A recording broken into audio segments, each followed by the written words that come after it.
It's the big game we've been looking forward for a while, and of course that is the second semi-final of the GWS Giants taking on the Brisbane Lions. This is going to be a cracker. We're just over 13 minutes before the bounce of the ball. I tell you what, who's going to win this? I don't know. I'm tipping the Brisbane Lions, though. Hey, Hawk Prods, how you going? United GK, what's happening, Carly? Welcome in. Welcome in, everybody. This is going to be a cracking game. Hopefully this will be as exciting as last night's game between Port Adelaide and Hawthorn. But this is the lineups for tonight. Let me just have a little bit of a look. Try and get this a little bit straighter for everybody. There we go. All right. For the GWS Giants, coming in is Toby Bedford. Going out is Toby McMullen. And, of course, milestone games are Finn Callaghan, 50th game, and Kieran Briggs, 50th game also. No change to the Brisbane Lions lineup, which is great news for them. Oscar McInerney celebrates his 150th game tonight. Let's have a look at the lineups there. And, of course, the fullbacks for the Giants are Himmelberg, Taylor, Iden. The halfbacks, Whitfield, Buckley, Perryman, Callaghan, Green, that's Tom Green, and Josh Kelly are the centres. The half forwards, Daniels, Cadman, Isaac Cumming, and, of course, the forwards are Darcy Jones, Jesse Hogan, and Toby Green. Looking for a big night from Toby Green tonight if the Giants want to get over there, over this fantastic Brisbane Lion outfit. And, of course, Jesse Hogan, I'm sure, will slot a few goals tonight. The followers are Briggs, Cogniello, and Peatling. There we go. What a star lineup they have. Brisbane, the fullbacks, Zorko, Andrews, McKenna, Wilmot, Payne, and Lester are the halfbacks. The centres are Fletcher, Ashcroft, McCluggage. Don't forget your luggage. Hey, John, Almost Famous. How you going, brother? Welcome in, welcome in. Hope you're doing well. The half forwards, Cam Rayner, Joey Danaher, and Berry. All right, so there's two guys there that should have big nights. Rayner and Danaher, they can impose their big structure on the rest. They'll have a big game. Cameron, Hipwood, and Bailey are the forwards. The followers are McInerney, Dunkley, and Lockie Neal. There are your lineups for tonight's game. I tell you what, she's going to be a ripper. We're about 11 minutes. 11 minutes away. Let me just swap that over, reload that up, get that ready for quarter time, and of course, there we are. The odds for tonight's game, of course, the Giants going in as favourites at 172. Of course, it's a home game for the Giants up there at ENGIE Stadium in Sydney, and the Brisbane Lions underdogs at $2.10. I think that's pretty good value. I think the way the Lions have been going, their form coming in has been pretty good. The Giants have been pretty good as well, but maybe the experience and the composure of the Brisbane Lions team may get them over the line tonight. But, you know, you got an exciting group in the Giants, and they're looking forward to getting that step closer to a grand final and finally winning their first grand final. But who knows, folks? That is going to be the story, isn't it? Who's going to win? Who wants it more? It's going to be a cracking game, I reckon. But it shouldn't be. You know what? Let's just hope for a close game. Let's just hope for a close game. Who would you like to see win the grand final? Yeah, that's a good question. Well, I tell you what, if Port Adelaide bring that game they did last night, they're a chance, but they have to bring that type of pressure for 4 quarters. I think Brisbane, you know what? After Brisbane's loss last year to the Pies, only close, I think they're well in the hunt. Geelong, I think, have got a chance also, but they need to be playing their best. And, of course, we know Sydney. If Sydney are on song, I think they'll be pretty hard to beat, especially if all their players are firing on the day. I tell you what, it's going to be a cracker. Who's it going to be? We've got Port Adelaide taking on Sydney for a spot in the grand final next week. They play off, and, of course, Geelong will play the winner of the Giants and Brisbane. Who knows? It could still be a Sydney-Geelong grand final. I'm not sure. You know what? It's always good to have a Melbourne team playing in the grand final when the home of the grand final is in Melbourne, of course, at the MCG. But that being said, it's always good to, doesn't matter who's in there, to have a ripping grand final with the two best teams in there. A close game. That's always what makes every game exciting, just like last night's. And hopefully, that's what will make tonight's game exciting. Don't forget to put your vote in. Who's going to win the game tonight? Of course, so far, we've only got 14 votes in there at the moment. I'm thinking by the end of the night, we'll get up to about 200 votes in there. So we should have an indication who's going to win. Let's hope for a close game, and then, it's going to be a little bit harder to pick who's going to win. Who's going to win? So when the commentators come back on, I might take us down there and we'll get a few of their thoughts pre-game. It should be good. They've always got good insight into the game, into the match. And it should be a little bit of a ripper. So there we go. We're only 8 minutes out. Fantastic. Thanks everyone for coming in. Appreciate that. And I hope you're as excited as I am about this game tonight. It should be a ripper. As I said, we haven't got many games left of the men's AFL football. Of course, we've got the female AFL football going on at the moment. They're in round 3, but we've got this game tonight, and of course next week we will have the games to see who plays off into the grand final, and then the following Saturday will be the big game, only 2 weeks away. So she's closing in pretty quick. It's exciting. It's exciting, folks. Not too far away. But still just waiting there for the commentators. As I said, those were the lineups. If anyone missed the lineups, let me just put them back on the on screen again, just in case anyone missed them. And we'll get down to the commentators in just a moment. All right, folks, let's get down to the commentators, see what some of the thoughts they've got before they take us to the bounce of the ball, which is a little over 6 minutes' time. To let him roam free if the Giants want to win this one. Absolutely, Sarah, and I'll take this for a couple of minutes while you fix your hair up there, no doubt about that. Dane Zorko, and I've listened to the Kingy before, that one of the big things is win the corridor, win the game, and I tend to agree. There's a lot of aspects of this game where Dane Zorko plays a huge role. We saw last week how destructive he was in the first half of the game. 19 disposals, then they put Ollie Hollands on in the second half, took away a lot of his impact, but he'll aggressively try to get into the corridor, and that's where I think from probably about round 7 or 8 he started to get into his greatest form, which has got him into a second All-Australian off half-back, and we just see he's in the elite category for just about everything. So I think the GWS Giants have to be on guard to watch this man, and he'll aggressively come off half-back, both with run, and he'll try to kick the ball aggressively into the corridor. So he'll take a chance. He'll look around, see the corridor, go short, and see this one. He'll just pick off a player in between two opponents. Now, I reckon the Giants have to put pressure on him as he kicks, but also tempt him to hit a target and try to intercept. And most certainly, we'll see from this example, he'll continue to push up in the play to get used again. And this is where the uncontested marking becomes a real key for the Brisbane Lions, and a lot of it comes from Dane Zorko. But you've got to be a better checking team than this. You can't just allow him to go free and just get used again and again. So you've got to put pressure on him, you've got to block him, similar to what you do with a Nick Blakey. If he gets the first kick, don't allow him to get involved in the second play, and just we see once again aggressive kicks into the middle of the ground. So I think Dane Zorko, he needs to be given some attention. They won't sort of tag him as such, but I'd be surprised if it wasn't a Darcy Jones that goes to him. I think Answorth will go to Brent Daniels, Darcy Jones, or even a Cornelio to put pressure on Dane Zorko.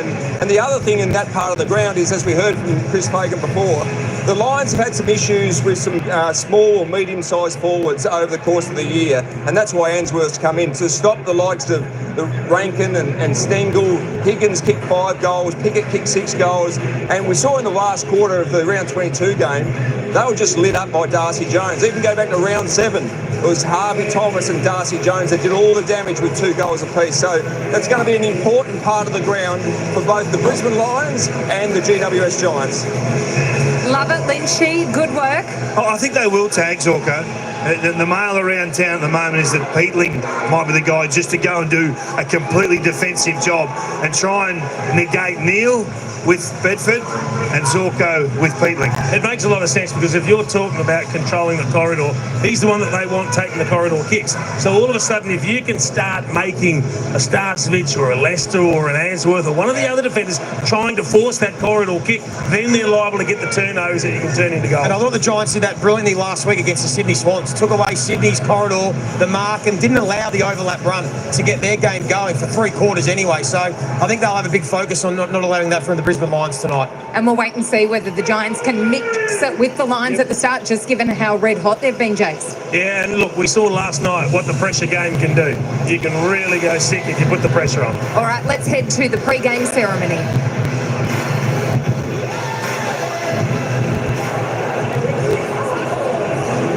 Toyota AFL Final Series, and tonight to the first semi-final between the GWS Giants and the Brisbane Lions. The AFL acknowledges the Wangal people of the Eora Nation, the traditional custodians of the land on which we gather tonight, and we pay our respects to elders past and present. We acknowledge we play our great game on this land and recognise the cultures of all First Peoples, their contribution to our nation and their contribution to our game of Australian rules football. To conduct an official welcome to ceremony, would you now please welcome Brendan Kieran. Thank you. Wajari Gamarua. And my name is Brendan. I'm a cultural representative and cultural educator from Metropolitan Local Aboriginal Land Council. And I'm here this evening to perform a ceremony of welcome to country. A welcome to country is not a welcome to Australia. Within Australia we have many Aboriginal lands and we refer to our lands as country. So it's always a welcome to the lands you're gathered on. A welcome to country is not a ceremony that we've invented to cater for white people.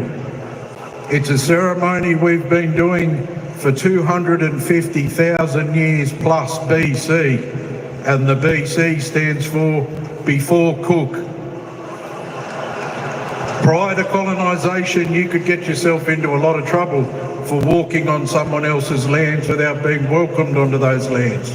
So for me, it's always an honour to perform this ceremony on the lands of the Wangal.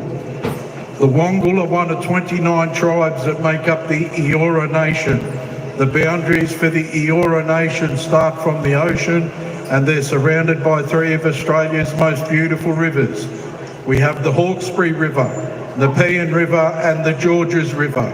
In between those 3 mighty and beautiful rivers, there are 29 tribes that make up the Eora, and the name of the tribe we're gathered on here this evening is Wangal. On behalf of those Wangal ancestors, we believe their spirit's still in the lands and the waters. On behalf of Metropolitan Local Aboriginal Land Council, welcome to the lands of the Wangal and the home to the mighty giants.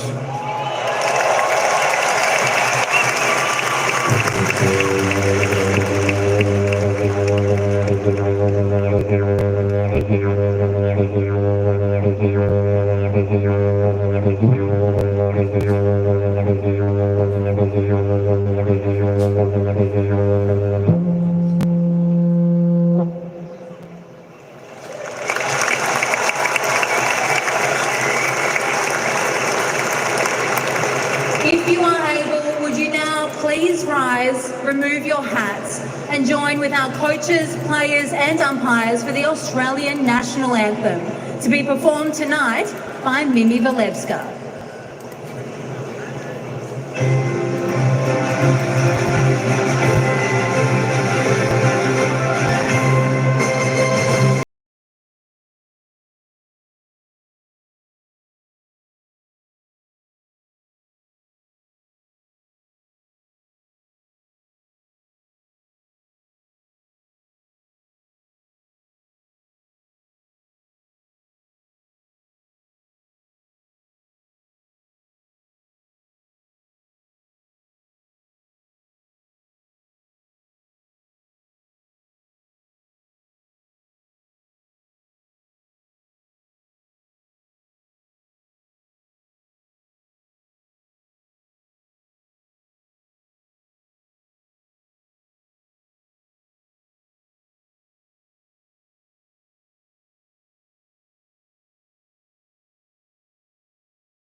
GWS Giants and the Brisbane Lions. Once again, Jason noticing Stephen Cornelio not lifting the arm in the linking for the national anthem. Hopefully that shoulder holds up today, and it is time for us to declare who will own this semi-final. That's my man right there. I watched him last week. I thought he was one of the Giants' best, Jack Buckley.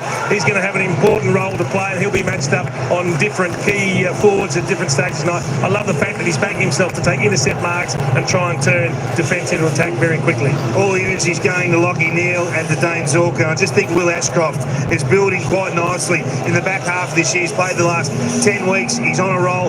What he does goes on the scoreboard. Big night for Will. I'm a massive fan of Josh Kelly. When he gets the footy, good things happen. He's one of the very few players that have a better finals record than home and away record. His numbers actually go up. He's been a terrific performer. I thought he was very good last week. Get his hands full with Heaney in the third quarter. Now that he's got a bit more support in there with Bedford, he can play a bit more offensive footy, and he'll have a big impact tonight. And you, Sarah? You ready, mate? I think it's Toby time. The skipper to stand up. I've got Toby fever, and I think he'll look. It wasn't the best performance against the Sydney Swans, and I think he is ready to go. So I'm go Toby. I stopped him last week. You're going to try and get him going this week. Put it on. Go on. There we go. Yes. Toby hosting on Fox Footy tonight. It is going to be an absolute beauty. And Geelong await the winner at the MCG, a prelim final.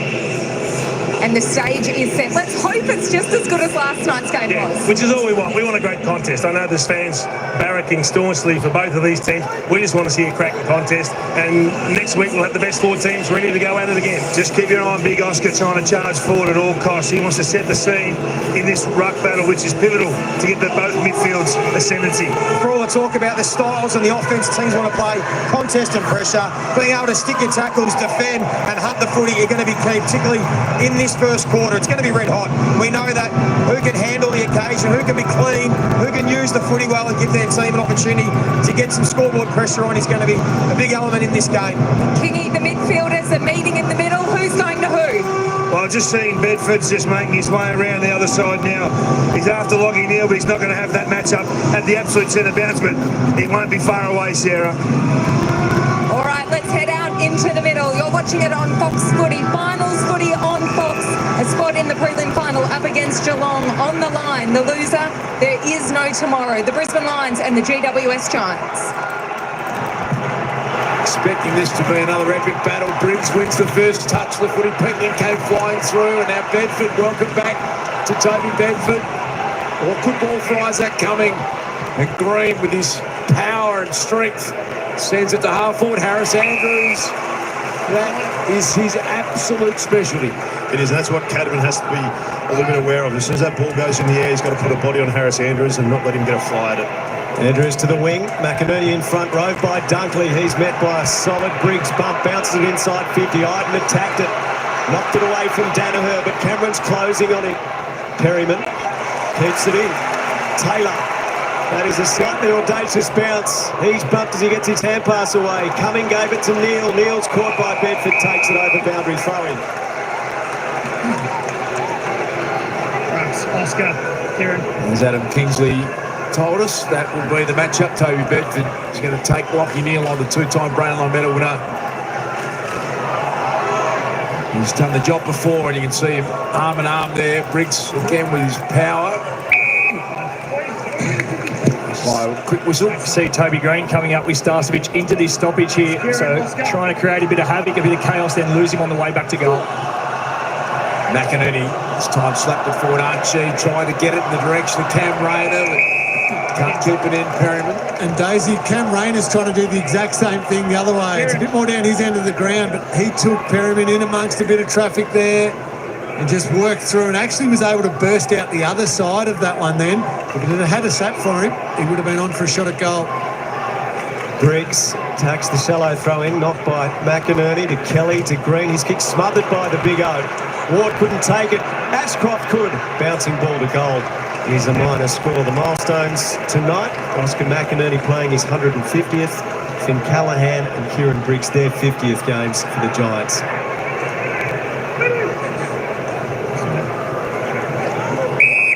Woodfield to Kelly. So that combination many times. Jack Buckley was in that initial contest. Cumming, can he step past the buried tackle? No, he can't. Just feeling each other out, these two teams. Deep breath for the coach, Adam Kinsley. Chris Fagan, traditionally at ground level as he is again tonight. Reads of McInerney. Very easy cannon into Brian Isaac coming. No, he's thrown up again. Watching, Oscar. Two ruckmen engaged. And a real knock. Neil, sharp hands to Dunkley. Around the body he goes to Archie. Can't quite take the mark. Tap by Taylor to anyone's advantage. McCluggage gave to Lester. He's barreled inside 50. Archie marks. He's got Danaher on over the top. The kick hangs in the air a touch, but Danaher marks on his preferred side.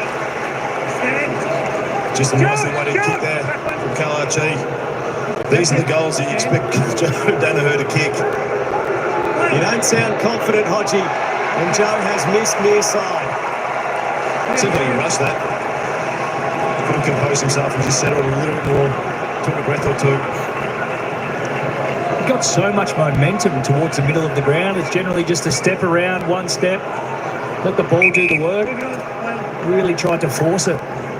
Lions have had the majority of the footy in their forward half of the ground early stages of this big final. It's a great mark just for Hogan. We see that so often. The outlet kick, he takes those marks regularly. Let's be honest, the Lions will be happy if Jesse Hogan's taking marks across centre half back. Because when he gets deep inside 50, they get a bit more worried. Connor Ryden takes a bounce to Taylor. Well, the outlet elite defenders, Joe Danaher's pressure, brilliant there. And they've trapped it here at the wing. The Brisbane Lions going to turn it back over. Whitfield sweeps a left-hand handle to Buckley. Under some more pressure from Hipwood. And another boundary throwing. It's a positive start from the Lions, big man. We talked about Joe Danaher, how much his impact last week, especially defensively, brought others into the game. But then also alongside that was Eric Hipwood following up with that second one. Giants just a little bit fumbly here. Thrown in on the wing. Belted forward by Oscar McInerney. Himmelberg in the road. He gave to Whitfield in a horrible bind. Caught by Answorth. Kieran, Oscar. There's got to be careful spiking that ball forward if Himmelberg's sitting back. McInerney goes by foot this time. It hits the deck.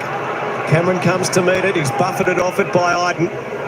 Picked up by Green. The pass was awkward.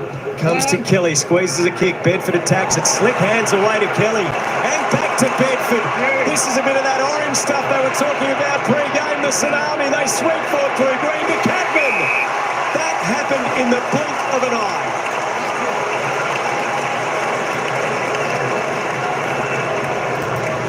It was all set up just from some quick feet from Bedford. He wins it there, corridor, but then stays involved. And look at the speed.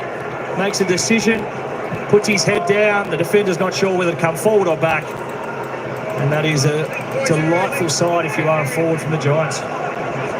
Big 3 goals against the Lions in the last quarter in round 22. And he thumps through the opener tonight.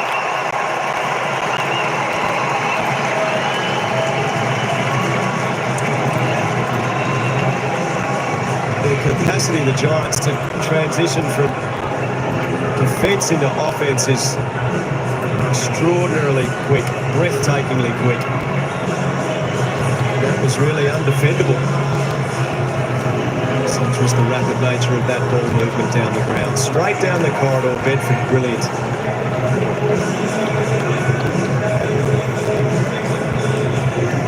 This is great for Bradford taking the game on. But what he does, he puts hesitation into Starcevich, which means Harris Andrews gets drawn up to Toby Green. And that's Harris Andrews, man, just floating out the back in Cadman. And what we do know with him, he's a beautiful set shot at goal, been so accurate this year. Great start for the Giants, considering the ball has been in the Lions end majority of the game. 3 goals in his first final last week, Aaron Cadman. Another ideal start for him. Rayner, hard man to tackle. Green did a pretty good job at it. The other thing the Giants did well with that passage of play was they still isolated inside forward 50. So once Harris Andrews pressed, the spare man became very clear. Toby Green up into the midfield. Spinning ball to half forward. Beautifully done again, Harris Andrews. Not an easy footy to take that one. Punches a little short kick to Hugh McCluggage. Can they build from here, Brisbane? Hodgie mentioned they love to just get that uncontested mark going. Outside 5. Back to Andrews. See how conscious the Giants are to get pressed up one-on-one, and they're going to force that kick down the line. Launching out at Logan Morris, but beautifully done, Jack Buckley. Too strong. Buckley into the corridor. Perryman has Ash running for him on the outer side. Danaher pursues him. Ash kicks towards half forward. Comes Cadman, good hands in front of Harris Andrews. Cadman looks to the corridor, not much on offer for him there. Hogan is deep with paying his opponent. Kick goes in very low and very awkwardly. Off the boot of Zorko, that might have gone out on the full. So Daniels, the first man there on the spot to take the resultant free kick. I feel like he's a check side operator, Hodgie.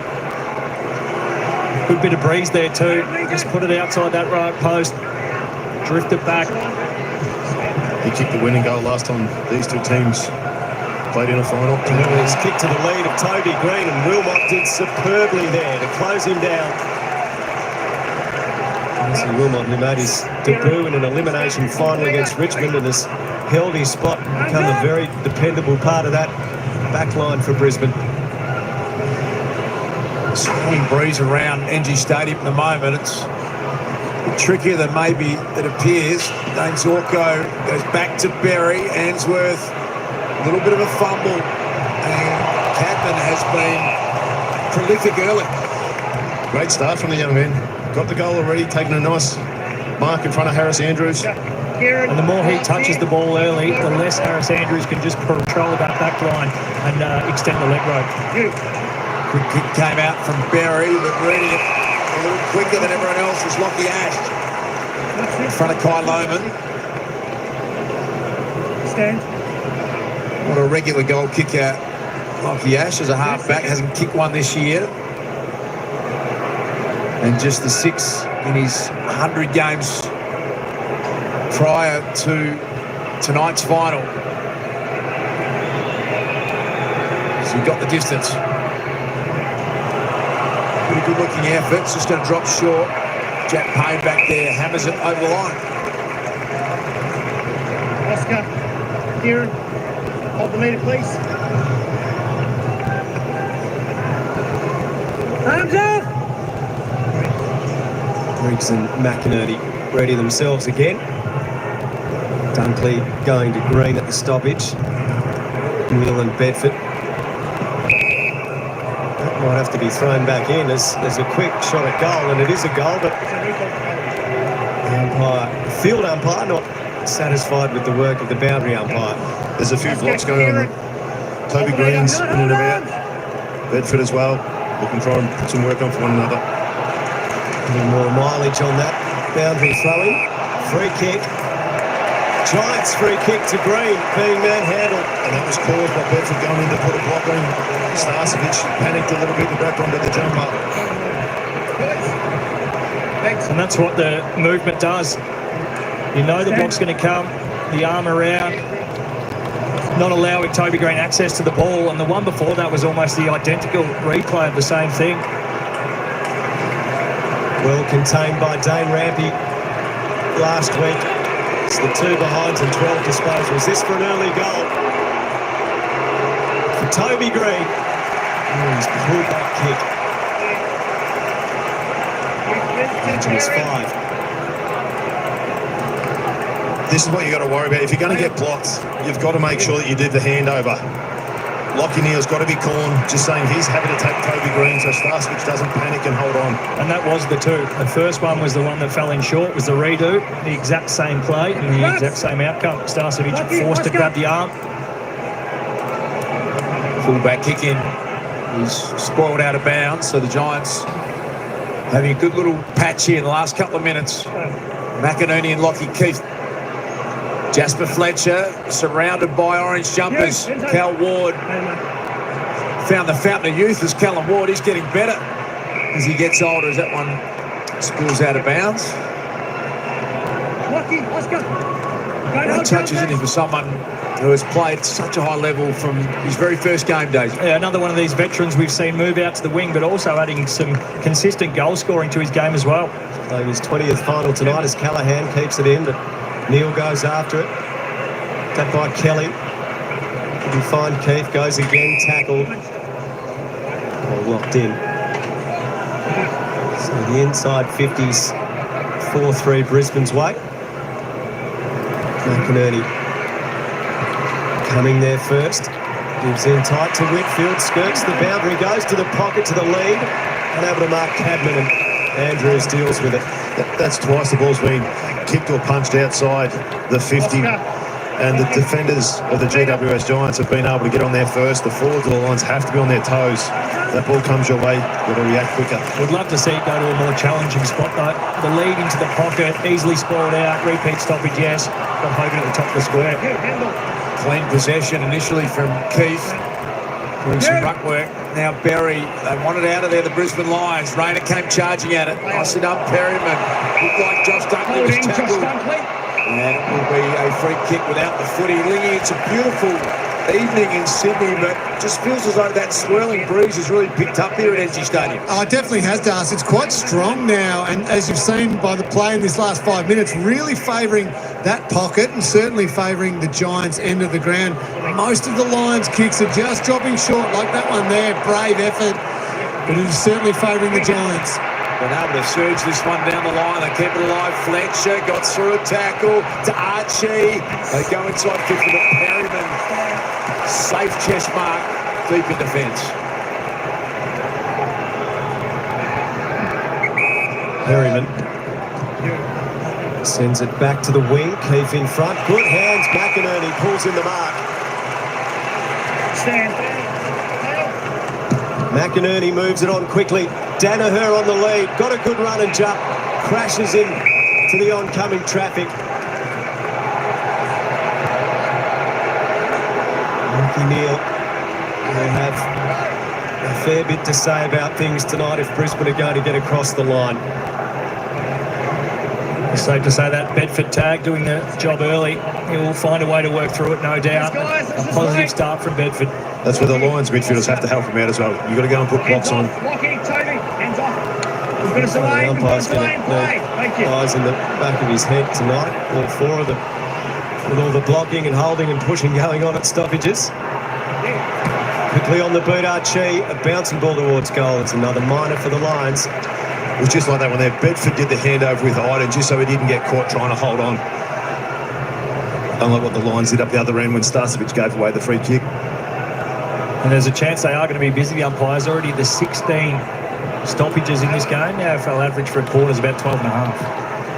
Himmelberg caressed that short kick from full back, and then he's turned it over to Fletcher. He hasn't missed a game since his debut, Jasper Fletcher. A lot of Giants numbers back there, and this is where they are so hard to contend with. Sam Taylor, just an impossible player to play on at times. Berry, Lockie Ash got a nice bounce. Darcy Jones is lightning quick, but he left the footy behind. Got to go back and get it. Shovel the handle over his head to Ash. Well tackled Logan Morris, and a quick little smart play from Wilmot. Batted it forward. Joe Danaher one-on-one with Taylor. Good match up that one. Joe at the back. Can he get a beat on it? Joe's got it.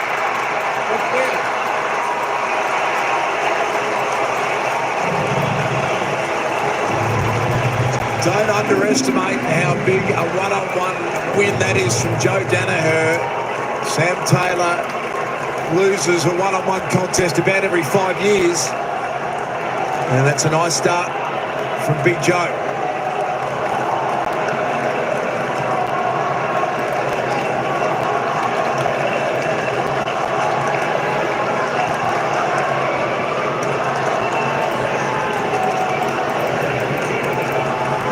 Just a clever little flick on there from Wilmot. And well done to the Lions. The Giants looked like they were out, able to get the turnover, spin it around, and Joe Danaher did a really good job, provided the body work, not getting out-muscled by Taylor, and then first back onto it.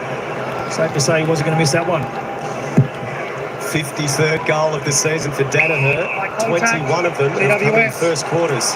He's given away a free kick, having gone into the ruck, Joe. Briggs looking for a handball feed to Whitfield, but that was closed down, so it's a direct kick towards full forward, and Green couldn't take the mark. Keith goes after it, gives to Green, off balance, goes for goal. The guy's a genius.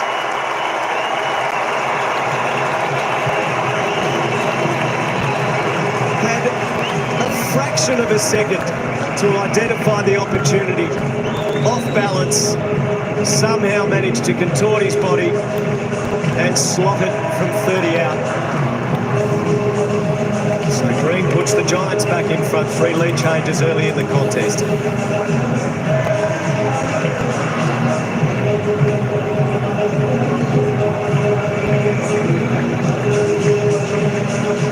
This great work from Lockie Keefe. We spoke about not letting Harris Andrews compete in the air. He brings it to ground, but then follows up, flicks it over to Toby Green, and there's no surprise. Give him 1 second. He's going to make it into magic. Beautiful goal. High degree of difficulty in that. What Toby Green made look so easy there, Hodgie. Not surprised though, what he can do. Just masterful. Lockie Neal, well tackled. Isaac coming. Giants midfielders calling for holding the footy. Backing out this way, Les. Backing out this way. Yeah, got that later. See Toby Green's wandered up into this stoppage again. Taking Starcevic with him. Joe Danaher doing the ruck work, and they feel like there might have been a free kick to Briggs, the Giants fans. Numbers everywhere coming up. Cornelio came up there as well. So the Giants trying to give Brisbane Lions plenty of different looks, but also challenge them around the ball so they can't get a clear out with their stoppage game and get that going. Cummings paddle. Darcy Jones met by Starcevic. Ward nails Wilmot. Starcevic lays another strong tackle and a ball up at centre half forward. 21 more uses of the ball. It's a big, strong and fair hit from Starcevic. 21 more uses of the ball for the Giants so far in the game. Ainsworth piles in. Archie can't take it. Buckley unable to take possession. Archie gives to Bailey. Bailey's hand pass. Leicester should be able to get onto it. He leaves it for McCluggage, who kicks towards Cameron. Initiates body contact. Gets to the back. Fleet of foot from Charlie. He's usually clever, but it would have been something extremely special. There's a couple. Lockie Neal was in the middle. So was Fletcher. They wanted to be centred top of the goal square. Briggs marks the kick in. Finn Callahan cuts back in on that left foot, and he's brave enough to take that kick. Cal Ward stuck the one hand out, took it beautifully. Buckley, a bit of a floater. Zorko fists it back into a dangerous position. Peatling should go from there, and Peatling does.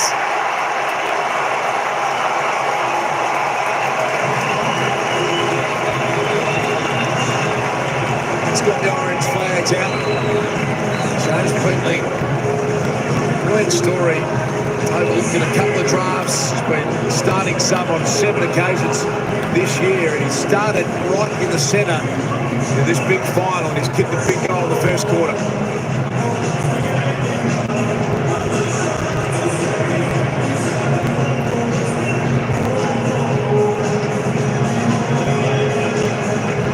This was the decision that changed the look of that whole play. Brave enough to go back through the corridor. First give overlap run, and again you can see the Lions defenders scrambling. They don't want to be running back towards goal, but that's where a lot of it is happening at the moment. And that's why the Giants, Canberra's so prolific in front of goals, because they get the looks like that on the back of defenders not knowing when to press out. Ashcroft tries to fend away from Green, works it towards Neal. Neal soccers towards the 50. Whitfield clean, good hand pass to Ash. Ash skips away, kicks out towards Ward, won't hit him. This has been a great start for the Giants. The Lions' first quarters this year, they've won 21, lost 3. They've won the last 13 first quarters. So the Giants have started with the same intensity that they did last week against the Swans. The importance of that goal too that Peatling just kicked. So he's trying to get the Dane Zorko matchup. So he's starting in centre bounces, then drifting forward. He tried to go forward, but Zorko's come up with this contest. So Peatling wants to get back to Zorko. Fantastic tap. Briggs down to Green, to Callahan, and a well-weighted kick out wide for Cumming. He's got Hogan, but he goes short instead to Green. Toby Green's dart to Keith. That was just ideal from the Giants. So smart how they've worked up their high half forwards, but as soon as that switched to the open side of the ground, every Giants forward got out behind their defender, and then with Keith then was able to tick up with perfect timing on Harris Andrews, making the defenders move. Excellent forward work. Only his 5th game of the season, Lockie Keith. To push that margin out to 15 points. That's what he is confronted with. And that will not do. Fails to score. They're looking super dangerous, though, the Giants, when they are going inside forward 50. And if you defend it for the Lions, you're not sure what to take. So you're taking the back space now because they're coming through so quick, or do you try and cover that dangerous space which they're going to lead up into? Jack Payne had to get through a fitness test. His medial ligament in his knee. She passed during the week, fisted away by the Giants defenders again. I think they're trying to confuse themselves, though, just on the back of what you're talking about here, the Brisbane Lions defenders. Zorko's so intent on getting to Keneal out the stoppage. Peatling wants to go with him. It's leaving holes everywhere for the Giants. Well, just as you were explaining that, Lee, there are more gaps inside forward 50. Ashcroft did well to get back to Jones, and it's just been socked out of bounds by Tom Green with a little smile for the Channel 7 cameraman down there. Oscar, here. Troy's a friendly sort of a fella, so I'm sure he was smiling back.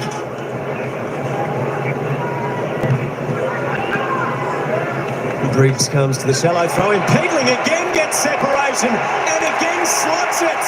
The Giants are away.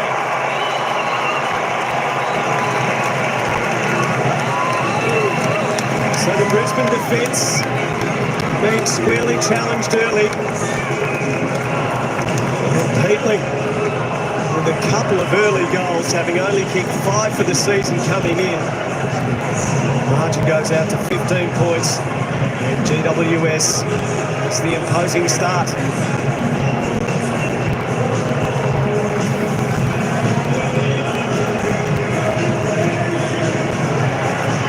There's been a clear plan from the Giants, just making sure that working together, put blocks on.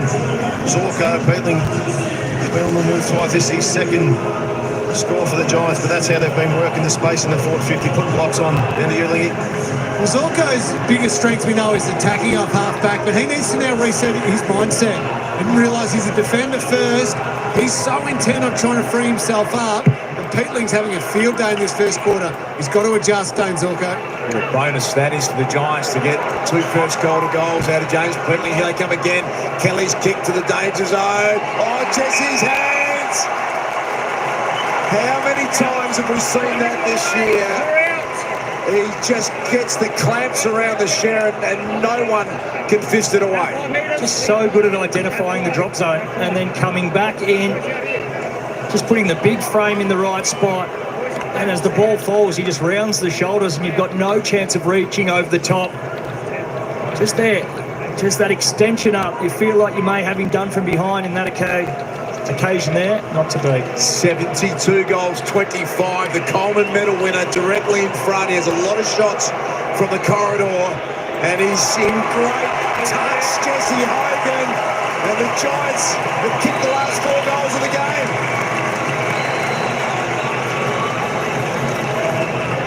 Hogan's our hero, says the sign behind the goals, and they've skipped out on a 21-point lead, GWS.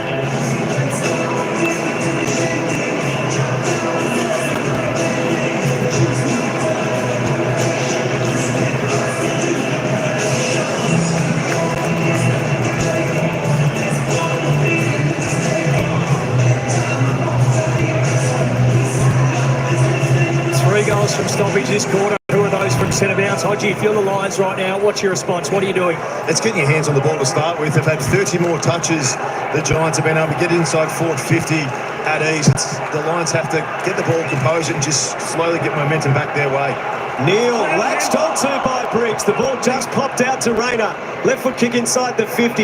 Attacking it, Buckley. Slapping it to the side, but Berry's up for it. He read the play. He gave to Archie, who curled through a desperately needed line goal.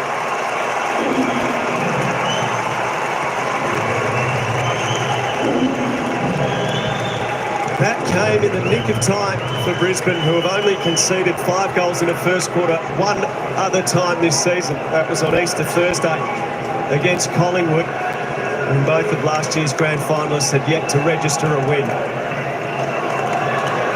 So Archie moves that margin back to 15.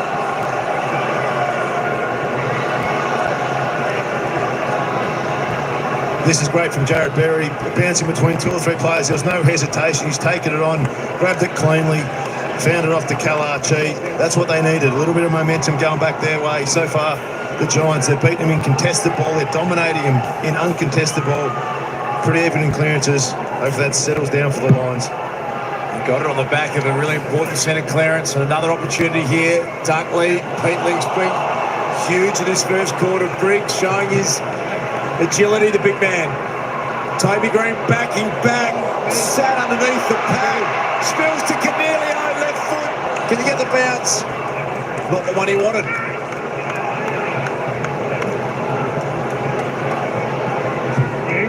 Zorko in quickly, uses the ball so well. The pluggage, Starcevic. Morris presented up the wing, but Buckley with him. Starcevic is not really sure, but he navigates things well. Berry marks. McInerney's deep. He sends the kick in. Not a good kick at all. And that will be a free kick for front on contact. All to coming in, played on, and he's cooked! Danaher wraps him up, holding the ball. I'm not sure Adam Kingsley feels that was necessarily play on. Thank you. Charlie. Free kicks given. Push out. Go. Thank you. He did move off his line, but there also was somebody within that space, so you're going to pay a free kick one way. Probably was 51st, however. I think the wiser adjudication would have just been resetting the mark and continue to play. For a second goal in the opening term, Joe Danaher. No problem. Coming a little aggrieved. So just after GWS had pushed that margin out to 21, the Lions respond with consecutive goals and get it back to 10 points. Danaher's record of kicking them in first quarters this season continues to be a feature. Nice for momentum as well, and we've struggled to have a little gift.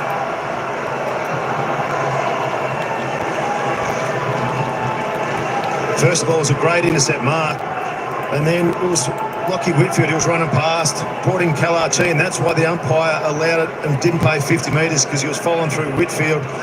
Would have felt that would have been fair if he had just brought it back, told him to reset and gave him another kick, but umpire paid, holding the ball. Third goal for the Lions, second for Joe Danaher.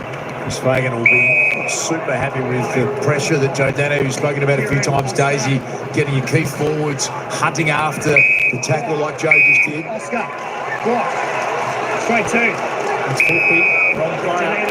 So there's Oscar's free kick. That is a big penalty. I don't like that. I don't like the fact that Dunkley was calling for the ball and he innocently just threw it back to the opposition player. If you don't give it back straight away, it's a 50-metre penalty. He thought he was doing the right thing. He wasn't trying to do time wasting. One of the anomalies in our game at times, isn't it? It's a huge penalty that takes Oscar McInerney to well and truly within goal-scoring range. And what about the momentum swing in this final? It was 4 unanswered goals for the Giants. Can Brisbane hit back with 3 in a row of their own? The Big O has pushed it wide. I think it's the basketball term in that situation when they say the ball don't lie. Oscar's normally a very good kick of goal as well. Whitfield had a thought about bringing it to the broadcast side and changed tack. Good hands, McInerney was having some influence early. High kick towards the pocket. Danaher one-on-one. Rayner there and dangerous. Danaher takes possession. He's tackled and held up by Whitfield. Danaher with multiple goals now in 18 games this season. Good to see Joe Danaher really going after Toby Bedford there, trying to create a little bit of a channel for Lockie Neal. Well and truly aware of what's going on. Cal Ward's clearing kick. Lions defenders pay. That's good effort. That'll test the knee out. He's passed that test pretty well, it seems. Here's Jesse Hogan. Fires it down the line. Lions have got the numbers. Harris Andrew went back as he often does. Couldn't complete it. Cadman over running it. Toby spilling back in was Harris Andrews, and it's held up at half forward for the Giants. Rucks. Go the Rucks. Let's go. McNerney and Briggs. Green pursued by McCluggage, but that little shimmy bought him some space and time, and he kicks to Cadman. Hard on the boundary. Beautiful hands. Now, the two security guards might just have to consider engaging with the game and getting out of the way. They're not going anywhere. Steve Cornelio still down though here. As part of that marking contest. A fair bit of discomfort as well. I think it was Harris Andrews coming through. He almost put the block in between Andrews and Cadman with that mark. Well, the security guard in the fluoro boots has been kind enough to move about 3 inches, so that's a start. And we're just going to stay with Cornelio here for a moment, who's receiving treatment, so that will be a delay in play. Just checking that rib area. Do you reckon with the delay in play, the security guard could get up and move maybe 4 or 5 metres out of the road of the players about to take the kick? This is the one how Harris Andrews comes through for the spoil. Is it the right elbow to the head? It did look like he was getting his ribs checked, Daisy. In the back play, we can confirm that the security guards are now on their feet. In certain professions, people take their jobs very seriously, and if they're told to sit and watch in a certain position, they're reluctant to move. So let's have a closer look at this. Just that right elbow. And then the head into the hip. Either way, there's contact from a lot of spots there. I think he's tough too, Cornelio. He is somebody who doesn't mind it. In the clenches, roll the sleeves up.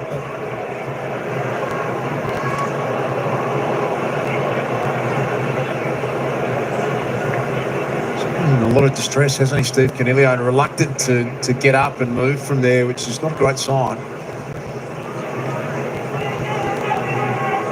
Long pause in players. Medical team work through this with Steve Cornelio. Looks like he wants to walk off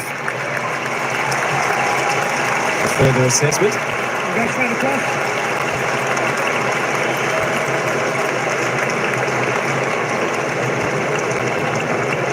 So the slow walk around the boundary line for Cornelio before he gets further assessment. Looks like that left eye's puffed up a bit. You're going to be right next to the chair. Yeah. So Aaron Cadman will have a shot at goal when we get back underway from a very tight angle, about 40 metres out, maybe 45 metres.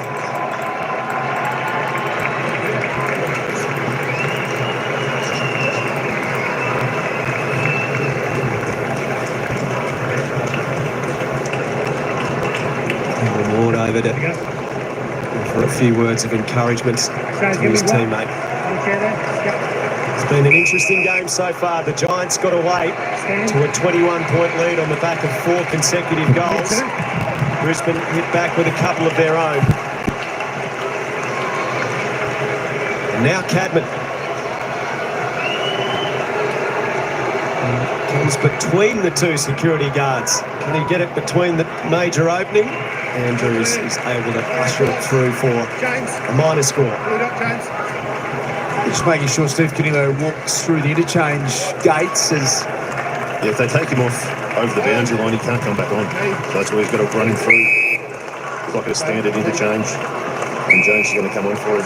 He's walking a lot better than what he was. We'll get Lengy to keep us updated on that. Joe Dano is going to have to sit underneath this one. Sam Taylor crashing through, and then he was really well tackled by Jack Payne. GWS, high contact. Until he wasn't. Free kick.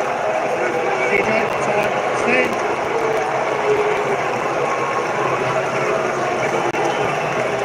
Sure about that one, but free kick goes the way of Sam Taylor, and he just pops this one up. Huge pack around the ball, but ended up being one-on-one with Hogan. Had it fisted away. Nice little handball from Berry to Answorth. Sam Taylor, Joe Danaher did particularly well there to get a fist in and halve that contest. Well, as you can imagine, Steve Cornelio is heading straight down to the room, so he'll get the head injury assessment done. He's with the doctor there, Xavier O'Halloran, doing the warm-up as well, just in case he's needed to go, but I'm sure we'll find out more at quarter time exactly what's wrong with Steve Cornelio. Neil, Berry, McCluggage to half forward. Giants with a 3-on-1 and Perryman marks. Kicks to centre half back to Kelly to a running Whitfield. He's met by Cameron but got it out wide to Iden in space. Iden kicks towards the half forward flank to a 1-on-1.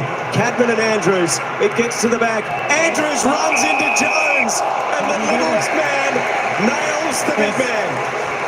Harris. Another good effort from Cadman though. Have a talk, son. Jones knows his limitations. So that will be quarter time in the semi-final. And the Giants lead it by 10 points in the first change. 5-3, plays 3-5.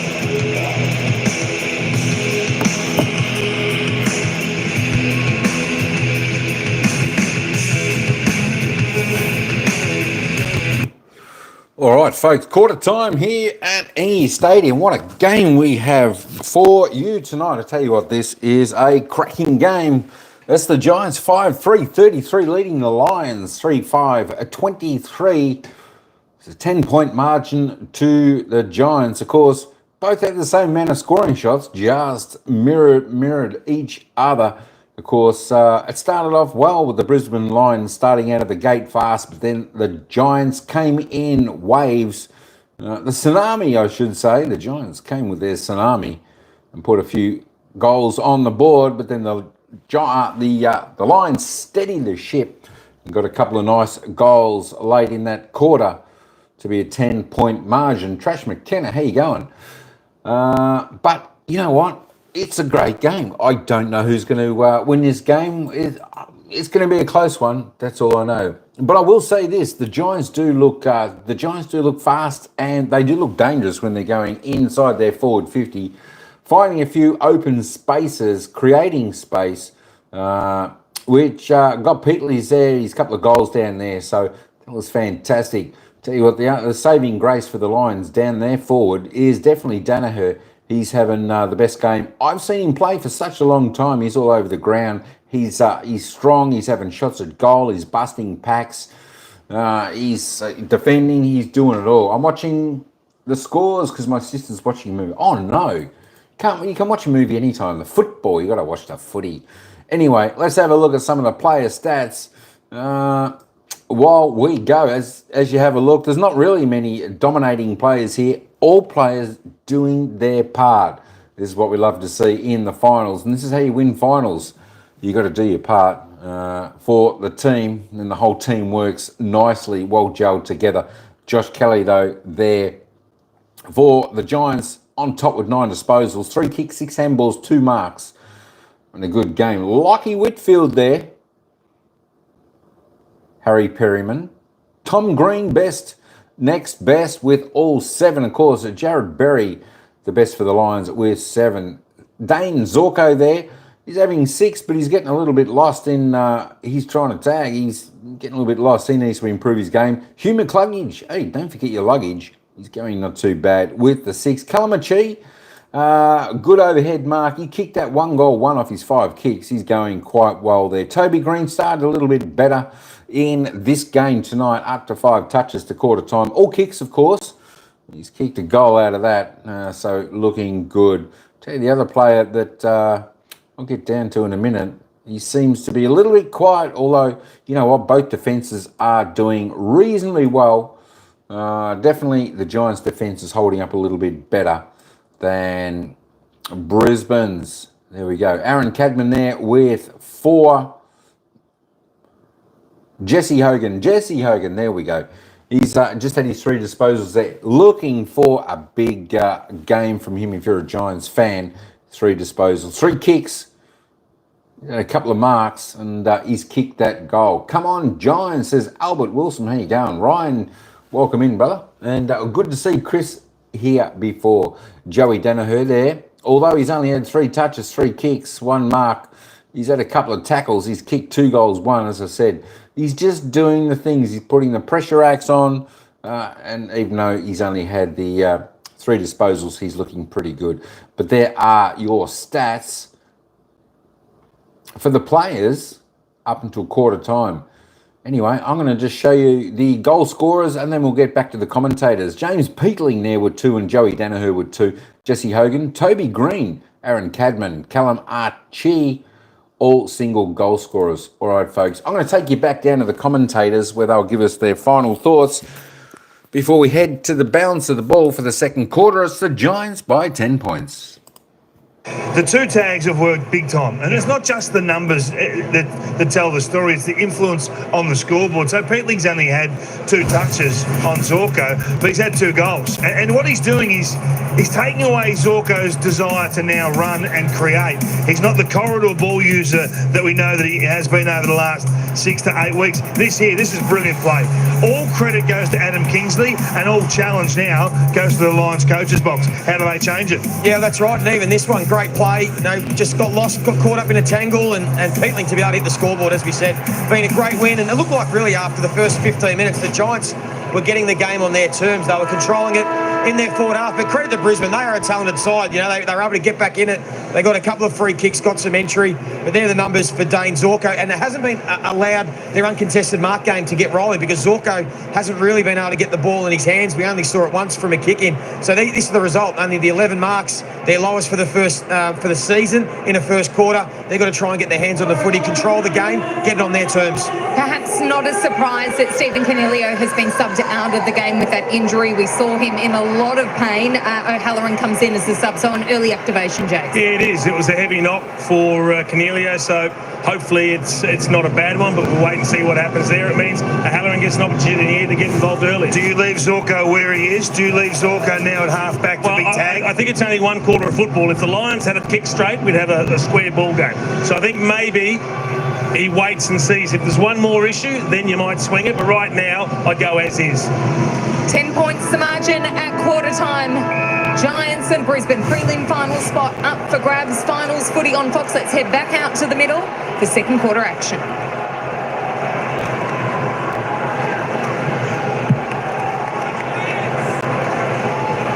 Puts it down, Peatling. 2 first quarter goals. Massive impact for his side. Callahan ran into Starcevic and he got the one-handed tackle and Brisbane played that really well, Brandon Starcevic. Heads out wide to Charlie Cameron. That's on 5. Zach Bailey is going to get the next one. They've got some good movement going. Josh Dunkley, the next one, runs onto it, fires the handball. Too tall it was for Ashcroft. Well, Ashcroft got to go back after it. Brilliant balance. Kept his feet beautifully. Bedford went after him. Look at the game tackling for the Giants. Picked up though by Lyman. Found a goal from nowhere.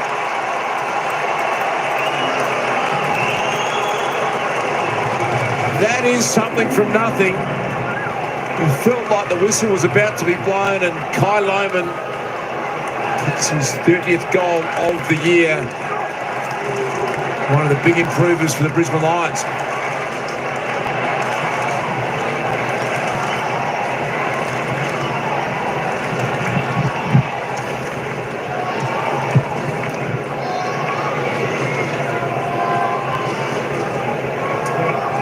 Well, the handball didn't do Ashcroft any favours, but the work rate to stay back on and just knocking the ball forward, keeping it in front, keeping it alive as well. 3 in the tackle there. Brisbane had the numbers at ground level. And Lohman, well, he absolutely loves it. He's a celebrator, and that's a spark they needed. They got a couple of goals that were fair gifts in that first term. That's a nice way to steady in the second. Neil gets the ball out of the middle. First there is coming from the interchange, launches up towards half forward. Hogan outpoints his opponent, Payne. That's just what Hogan's really good at. Got in behind Payne, moved around to the other side, realised where the ball drop was going to be, used his strength. It's the set-up kick. Out comes Keefe across the front. No mark taken by Fletcher. Andrews hand pass. Almost a high tackle on Bedford.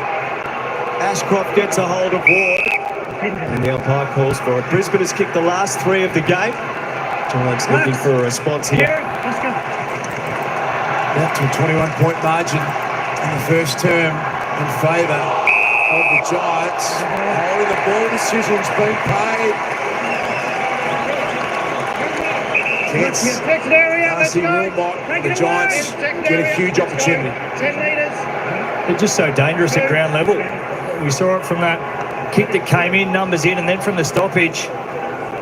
Tried to get the arms up, but look at the numbers around it. Movement through the stoppage to the player. The Giants just swarming around the goal. So a bit of redemption maybe for Isaac Cumming, who perhaps got a stiff decision in the first quarter, resulted in a goal against. He's made the goal umpire work and jammed it into the post. Lions away very quickly from the kick-in. Bailey to Loman. He's got McInerney down the line, but he'll go in the Rayner direction and go well wide of him and out on the full. Move outside 5. Outside 5. Yep. Rayner's only had the one disposal so far. That kick was just a little reminder about how strong that wind is. That carried a lot further than what the players thought it was going to. It's still quite strong out here. Hogan in front, can't pull in the mark. Daniels met heavily by Starcevic. Keefe keeps it alive, but coming the other way, Zorko. Back to Keefe. Daniels gets out of the congestion, squares it up to Ward. Great vision. And Ward sees what he likes. Bedford a little closer. And that's just how dangerous Brent Daniels can be. That vision, he gets it. Look how quick he faces the game and then has all the options, but also the vision and the execution. You can turn around quickly, see what's going to happen, but that's first rate to bring that player in out wide in Ward. So Bedford to line them up. Directly in front to end the run of 3 consecutive Brisbane goals. Never looked like he hit it well.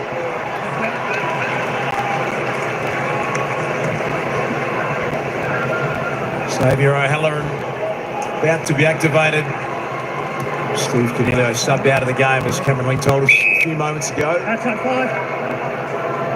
This is Jasper Fletcher.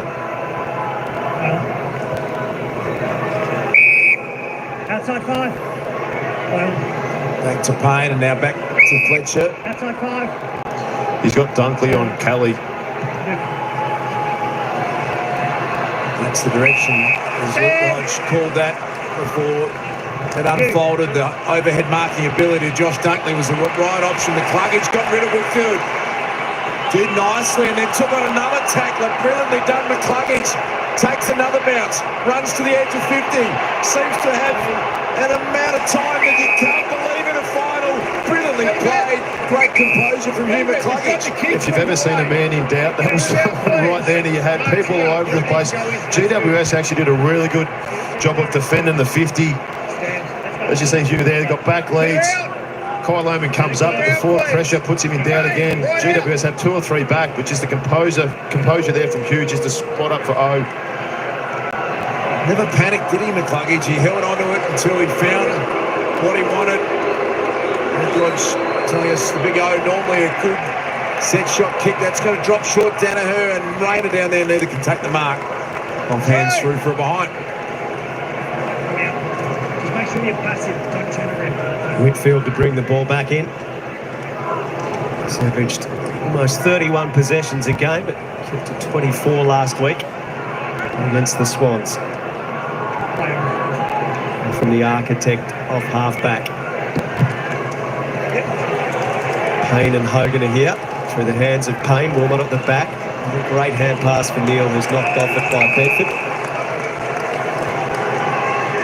It's just a little slow up. Opposing figure, Kieran Briggs. Just great intensity from Bedford as well. One little fumble, he's straight onto Lockie Neal. Clean hands from Finn Callahan. He just tried to link up with Toby Green. Starcevic trying to get this win. Send it inside 50. Taylor had to go the defensive spoil. Himmelberg, a little toe poker. In the way was Fletcher. That's a beautiful linking handball. Kalachi, who couldn't convert on his left foot. Joe.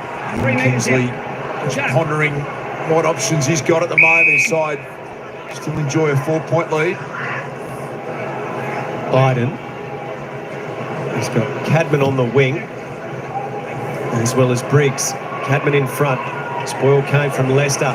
Beautifully rode by Green. A bounce. He ran into Neil. GWS. Neil lassoed him. Green goes to Peakling. Flies early. Entirely sure that was realistic. Zorko. Intercepted by Cadman. Cadman drives it forward towards the teeth of goal. Out comes Keefe. On his hands to it. Couldn't take it. A chance for O'Halloran. He lost it. And a free kick to Answorth, who's been taken high. And for relief for Brisbane. Are you going outside? Zorko's off. Hits up Kyle Oman. McInerney wants it down the line. He's going to be defended by Sam Taylor. And then holding. The free kick. It's Oscar McInerney. An intelligent little hit on that he had in mind. If he goes quick, Hipwood's there by himself. McInerney eventually does, but put it high, and good luck marking that. Giants defence so well organised. Finn Callahan, Whitfield, some talent and skill involved in that combination. Toby Bedford, what a welcome return it's been, getting him back from that calf injury. Here's Callahan, who's run really hard, puts the turbo jets on, heads towards Toby. Acrobatic spoil from Answorth. Umpire lets it go. And Dave Zorko has had a lot of attention his way so far in this game as we look at that spoil from Answorth. And Toby just understanding that contact was coming. So it was just a sitting duck. Allowed it to come, but just the speed. That's what looks most dangerous for the GWS Giants at the minute. That speed off halfback, that link-up run that we certainly know they provide.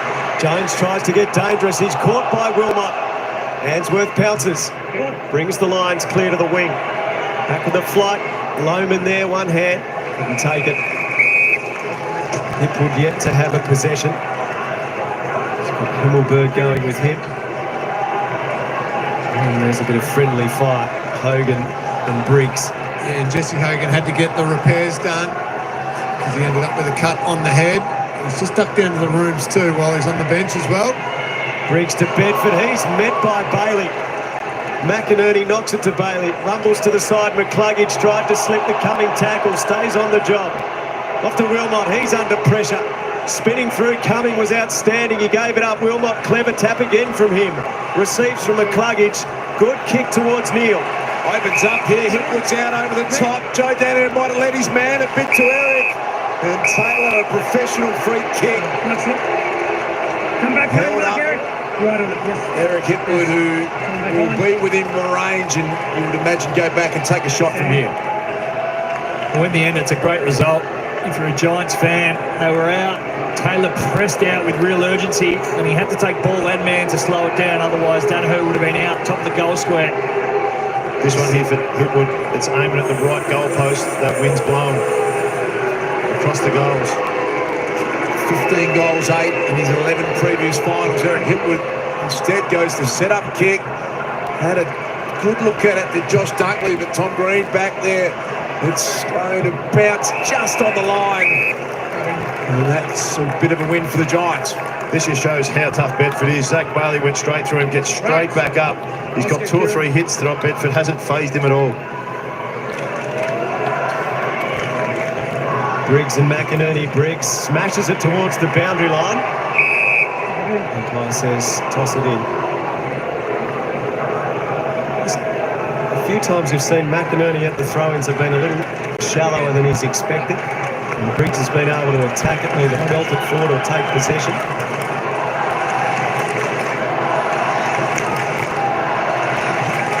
From position again, runs towards Green, got it to Cumming. Cumming runs away. Good hand pass to Peatling, off to Daniels. Daniels squaring kick, that's a beauty. O'Halloran, the sub is marked. Daniels again constructs something very meaningful for the Giants. And Starcevic is going to come off with the blood rule. He's taking them out. Well, just out the front of the stoppage, shoulders out. You see Zorko there having to press out. Peatling over the top, and then from there, just every time those Brisbane Lions defenders are running back towards the GWS goal rather than coming out forward, they looked all at sea. Only the one goal we've seen in this quarter so far, that was kicked by Kai Lohman inside the opening minute. So Halloran, who started as the sub, Steve Canelio subbed out of the game with what we're told is a cheekbone injury.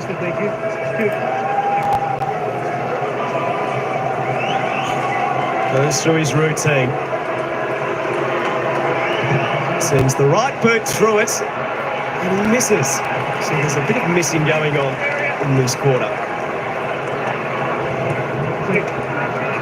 Quick kicking taken by Zorko, finds Ryan Lester. Running repairs on the bench down there, Lingy. Yeah, there's been a couple of those now. You see Starcevic getting cleaned up. They'll be keen to get him back out there with the huge job that he plays. It could be a free kick reversal here. It will be. Tom Zorko. Peatling did a great job of getting in his way, not allowing him to have the double-up handball. Stand! Play on! Oh, that's a big turnover. Thought there might have almost been a 50 about to be called as well. Slick hands from Daniels. Opens the corridor. And the goal to Jesse.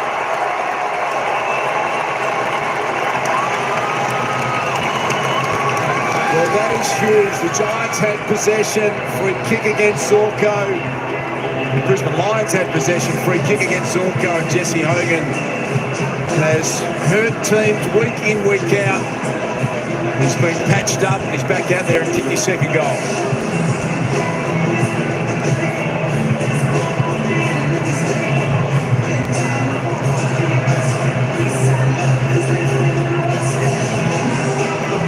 There it is, there's the frustration. No need to do it.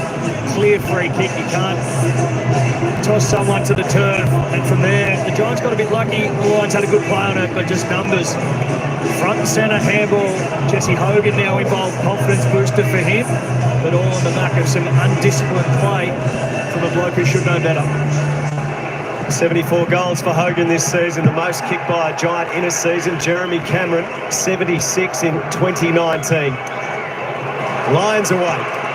Danaher to Ashcroft from outside 50. Morris the target opposed to Buckley. Knocked to the front. Archie, tackle, got a hand pass. Ashcroft tackled, got a hand pass. Picked up by Ward. Under pressure to Perryman. Himmelberger, Bork and a clearing kick back towards the central portion of the ground. Keefe, hand pass stolen by Wilmot, runs into trouble. The ball up.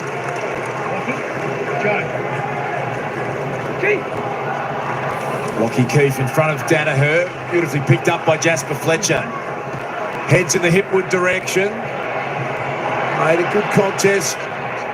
Sam Taylor was a bit disappointed. He wanted to back himself in with the intercept mark. Couldn't quite get there. This is where you want to see the Lions put blocks on, work as a team. The Giants have done it 2 or 3 times where they've been able to get free kicks or give themselves an advantage. The Lions don't seem to be moving much or put many blocks on. The Cluggage came flashing through, but Tom Green, resolute in defence. He's gained some good meterage there. And we're happy with that one's going to be thrown back in. Lions fans perhaps think there might be an insufficient intent opportunity.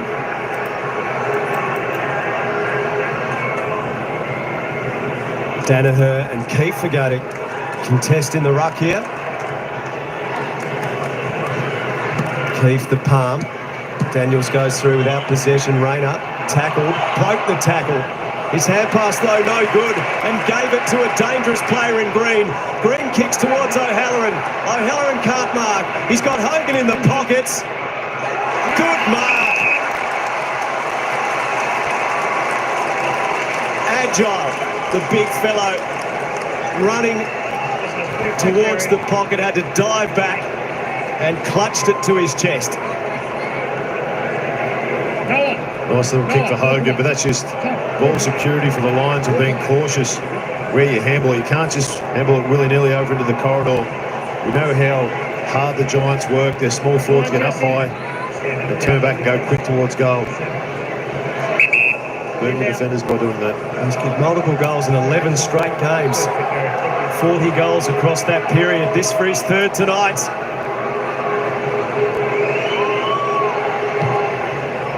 That is most uncharacteristic. He has been deadly this season with his accuracy, Jesse Hogan, but 87.5% of his goals have come from the corridor, and not just on the little angle. Still would have expected him to kick that. Giants 2-5 from set shots in this final. They had some inaccuracies in their loss last week to the Sydney Swans early. Free kick to Harris Andrews.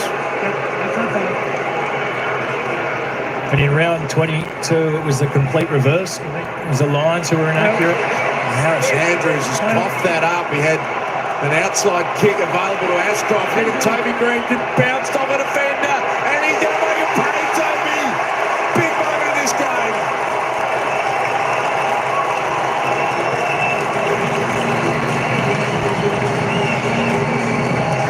Toby Green, goal number 2. Just no chance that he was going to have 2 quiet finals. Already having a significant impact on this game, and so hard to play on.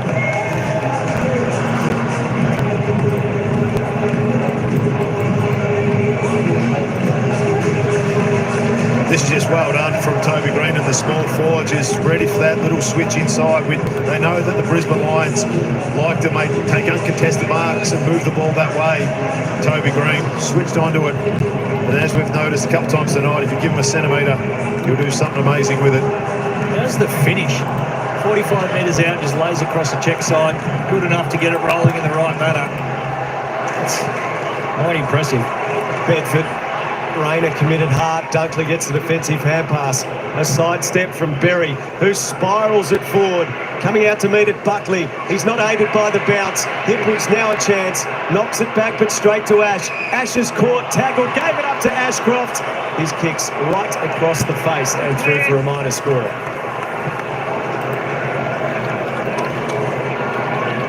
Wonderful return from an ACL reconstruction, Will Ashcroft. And Lockie Whitfield. The important 7.5 minutes remaining in this first half. Starcevic. Ashcroft immediately tackled by Iden. Thanks, Will. It's here. Rucked. Kieran Oscar here, guys. Both engaged. All right. Just letting things play out here. Bedford taken by 3 Brisbane Lions. No prior opportunity. Hold the meter. Tossed in the air. Dunkley at the feet of the ruckman. Lester gets it on the boot. Archie! What control with the right hand. Let the Ash clear out, mate. Lockie Whitfield here. Good man, mate. This is where he needs composure. Kalachi, he's a very good shot at goal. They've kicked 2 goals, 5 from scores from stoppages. It's just a quick little surge kick. And he just gets into the right position. It's great skill to take that mark. They need this goal here, the Lions. He's kicked 1 goal, 2 tonight, Kalachi. Kicks from just inside 50. He's pushed it right. It hangs in the air. Danaher over the top. The Lions down for another minor. 2 goals, 6 from stoppage. This time it's Lockie Ash. Sharon in hand, thinking his way through best option and setting it in the hands of Lockie Whitfield, always appealing from the Giants' point of view to Himmelberg.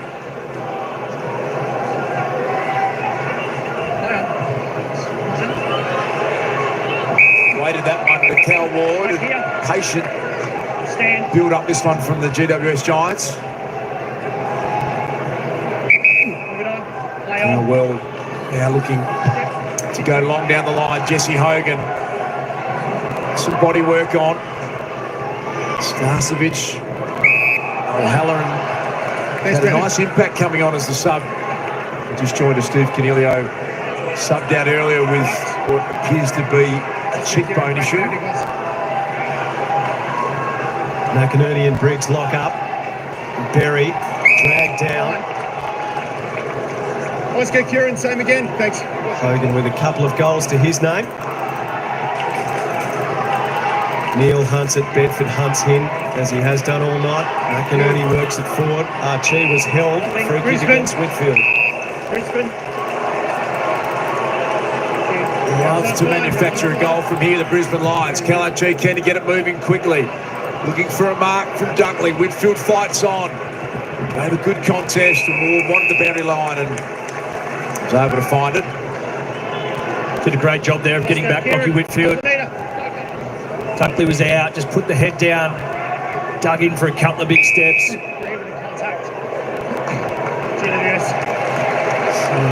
Free kick going the way of Himmelberg against Rayner, and those little things, they release the pressure, don't they? Give the Giants an easy exit out of defence. They do, and it's coming on the back of frustration. Rayner's only had the 2 touches. Cameron's been held as well, 2 touches, and Hipwood just the 1. So the forwards for the Lions not seeing a whole lot of footy or having an impact. Berry, good hands. Leicester, Ashcroft left it for Neil. Off to Cameron.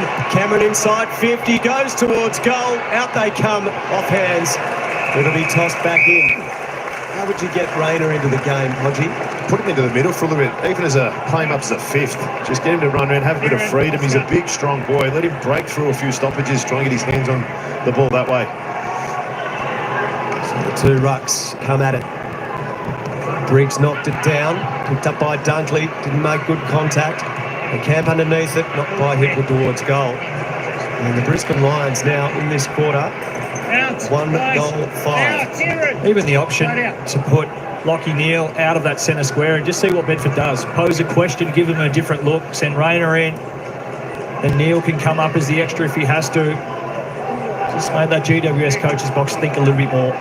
Just had the 8 touches, Lockie Neal with Toby Bedford, his tagger for the night. Green, clever kick, awkward bounce. Jesse Hogan guided it forward. Nicely done, Darcy Wilmot. Won it back at half back. Answorth showed some composure to step through. Leicester back to Andrews, back to Answorth. And then they need to mark down the line. Ash and Loman. Free kick. It's going the way of the Giants. Lockie Ash just had the arm pulled down in the marking contest.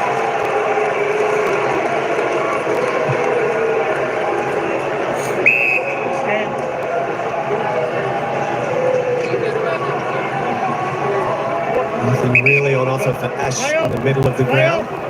With some movement towards the broadcast side. Kicks to a 2-on-1 favouring the Lions. Keefe did well to bring it to ground, but Neil roved it out towards Answorth. Jones for company. Got him the moment he took possession. That's just another risky handball from the Lions going into the corridor. And that happens, Hodgie, when the pressure starts rising on those top players. They're not getting much of the footy. Just happy to get a little handball, get a touch there. But it went into a really dangerous spot. Peatling, a little handball out of there, slapped forward by Briggs. Darcy Jones, always dangerous with his speed down there. Answorth, well tackled by Toby Green. Look at the pressure coming on here from the Giants. Tackled immediately. Toby asking a question as to if that was correct disposal. Umpire said tackled immediately, took 3 or 4 steps. Toby probably had a fair question there. Again, they just pile a bit more pressure on here. The Giants have got it trapped inside their forward 50. The roll goes up for the Giants. Knocked to the back by Briggs, but Leicester was there. Gets it out towards Hipwood. Can't mark. Archie goes to work. Did brilliantly. Hand pass off to Berry. Goes back to Neil. Neil looks to the corridor. He's closed down. He bounces it to Archie. Awkward one to take. Callahan takes possession of him. Umpire will ball it up near the interchange. Did a good job on that occasion. The Giants of manufacturing a +1. Lockie Ashett was behind the ball. So when the Lions looked up, just had nothing to go to. Saw the spare at the back. Had to try and make something on the go. Little handling there from Lockie Neal. Archie's been good. Trying to surge it forward again was Dunkley, but now the Giants are all out the front of the stoppage. There's Daniels.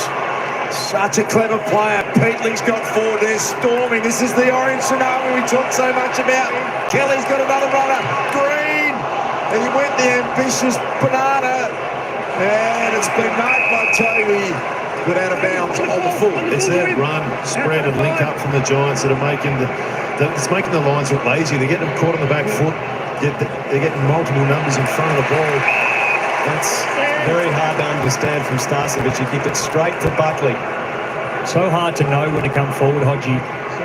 Starcevic might get this back. It just hangs in the air enough for Hogan to come out and mark.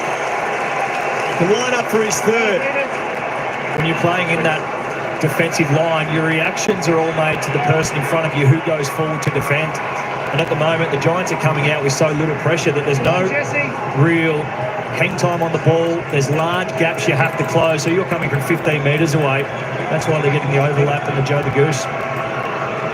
Hogan, tough angle. What can the Coleman medalists do? That was not the kick of the Coleman medalist.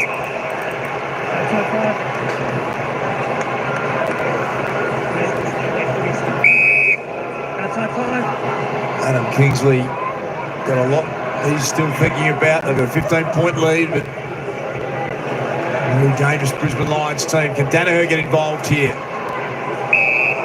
Callahan's tackle is a strong one on Ainsworth. Kieran, Oscar, they're behind me. The stoppages, a lot of stalemate play where it's been hard to get through. Briggs hacked it forward. Lockie Neal and Bedford. Daniels, another little clever kick. This is into a dangerous spot. Lions defenders go to work. Starcevic, handball to Bailey, who was really strongly tackled. Flashing through was Isaac Cumming. The Lions defence clinging on grimly here. Under serious pressure, Briggs, Berry, shrugged the tackle with strength to Bailey, to McCluggage. His kick smothered. Superb work, Callahan. Bailey keeps it in but gave it up to Callahan, who gives to Green, who gives to Bedford. Bedford, a floater inside 50. Hogan! GWS taking control of this. Toby, 10 metres, please. And again, an unnecessary handball from Zach Bailey. Handballs the ball right next to the boundary line. Could have taken it over under enough pressure. Wouldn't have been a free kick, but just handballed it nonchalantly back inside. And from there, it was all the GWS numbers. This to give the Giants real energy heading into half-time. And Brisbane, real cause for concern. Hogan has 3. GWS by 21. The same margin they led Sydney by at half-time last week. So we'll have time basically for the bounce, but that will be the margin. It was 21 at half-time and 21 at three-quarter time in that match between the Giants and the Swans. But here's the hand pass you were talking about, Daisy. You just have to walk that over the line, understand the state of the game, but also where you are on the field.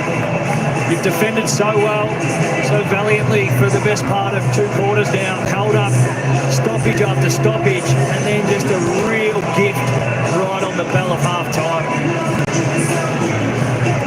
And that's 3 or 4 times we've seen it from players again who've played enough footy to understand that taking it over percentage play is better than the stat. 21 points is the equal game high lead of the match for the Giants as the halftime siren sounds.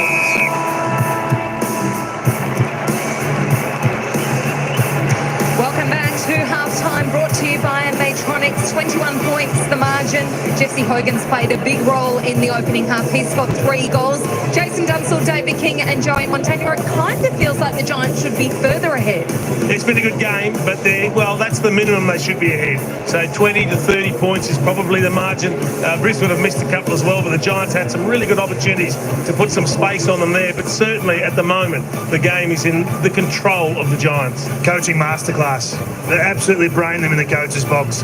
The setups with their 2 tags have paid huge dividends. The game plan, the way they pick the Brisbane Lions apart, what they've denied and then what they've put to them, they haven't handled the Lions. I'm with you, Jason. It should be a 5-6 goal margin. It feels like that. It's not. So the door's still left ajar for the Lions. But they've got a lot to work out with the strategy of this game at halftime. And the contrasting styles, which one was going to stack up in a final? Well, no doubt the first half it's been the Giants. Their run and gun, their handball game, their pressure game, and they've denied the Brisbane Lions their ability to control the ball and get the game on their terms.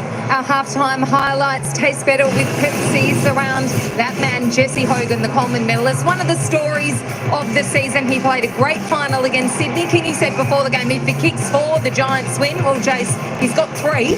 Yeah, and he's taking contested marks. He's really troubling Jack Payne, and you wonder whether they're going to actually have to make the move and put Harris Andrews on him.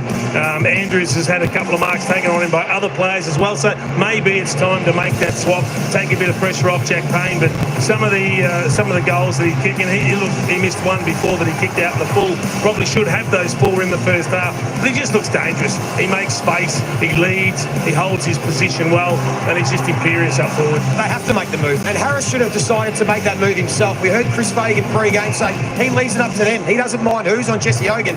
Well, he's a bit banged up, Jack Payne. We've seen that. He's not moving as well as he should. I can't believe that Harris Andrews, the Brisbane Lions put on record, said he should have been All-Australian. Well, go and put your best defender, your All-Australian caliber defender, on the best forward in the competition, because he's got 3, could have had 5 or 6 and really ripped the heart out of the Brisbane Lions. 5 marks inside 50 and a half of football is a serious game. His one-on-one contest work has been so solid all season. It hasn't just been the goals that he's kicked. Kingy, what about the charging of the Giants, particularly from stoppage? Well, that's their strength, their speed, their ability to inject speed in the game instantly. So they win clearance and they're off and gone. They've only won 19 clearances and they've scored 9 times. That's their second most in a half for the season. Just have a look at them. And the Lions either can't or don't want to go with them. It's as simple as that. They put the game into flat-out speed as often as they can, whether it's to put pressure on or to guard the most dangerous line as quickly as they possibly can. They've been brilliant. They really have, the Giants. They've set up this game absolutely perfectly. And as soon as it goes into chaos, just watch. Just watch their ability to flick the switch. They're still hunting. They're still in there fighting for the ball, and they're gone. Watch as soon as the vision opens up. Look where they are. In a heartbeat, 3, 4, 5 Giants, goal side and gone. They are mauling them. And you've spoken about a coaching masterclass. Well, Adam Kingsley knows that the Brisbane Lions defenders will come up with a high half forward. So they are getting them all up around the stoppage and then just beating them back and getting out goal side. So that's been a credit to Adam Kingsley. Some great vision there in the lab with thanks to Zero. Joey, let's look at the positives for the Brisbane Lions now and the amount of times they've been able to get out the back. Yeah, well, there's not many positives, to be fair. They haven't got the game on their terms. Only 31 marks. They normally average 100 in a game. So they've got some work to do. The only opportunity they are getting is they've been able to just get out the back a little bit on the Giants a couple of times in this first half. So when they can seep goal side and get forward of the ball, they're getting some not bad looks. And one of them in particular, Jay's been watching, is the Archie matchup. Archie's been doing a really good job on Lockie Whitfield. He has. He's having a real influence, being able to slip goal side, get some scoreboard impact. And he's been involved in most of their scores going forward. In fact, Archie's been one of the Lions' best. I like him. I like the game he's playing. Unfortunately, not enough of the other forwards are joining in. So they're just going to continue to run hard forward. We know they're a team that like to get forward of the ball. That is their strengths, McCluggage and these type of guys, but they're just not being able to do it enough because of the Giants' pressure and limiting their ability to control the ball on offence. It is a strange game in a lot of ways. There's not a lot of intercepting. There's been some horrible errors being made, some handball errors in particular, from the Lions just searching or reaching for plays, but not a lot of intercepts. I just think it's been a bizarre game that clearly Adam Kingsley's orchestrated. Well, we're one half away from learning who meets Geelong in the preliminary final. Let's head down to Alistair Lynch at boundary level. We spoke before the game about the importance of Dane Zorko and what he could do to Brisbane tonight and how he can set up their chances. It's been a tough night.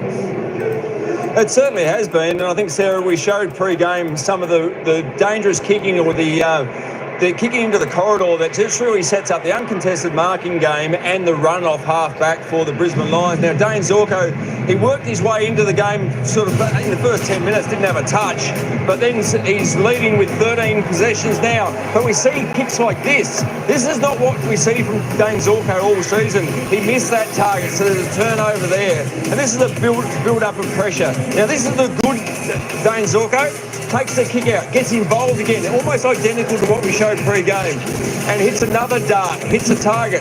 But I think the build-up of the frustration and the good job that Peatley's doing just gives a silly free kick away off the ball, turnover, ball goes back the other way. And then a couple of minutes later, so there's the frustration. He doesn't need to do that. I mean, he can play on the edge, but he's just got to get back to what he does well. And here's the goal from Jesse Hogan, and a couple of minutes later, there was a tackle broken in the middle of the ground, and then again went the other way. So that was disappointing first half for, I reckon, Dane Zorko. And I reckon you touched on before the Jesse Hogan Jack Payne matchup. Now I reckon Jack Payne's the perfect player to play on Hogan if he's totally fit. Looks like he's got no power in that left leg, and must be obviously having a few issues with that medial knee. So must get the change done and get Harris Andrews onto him quick smart.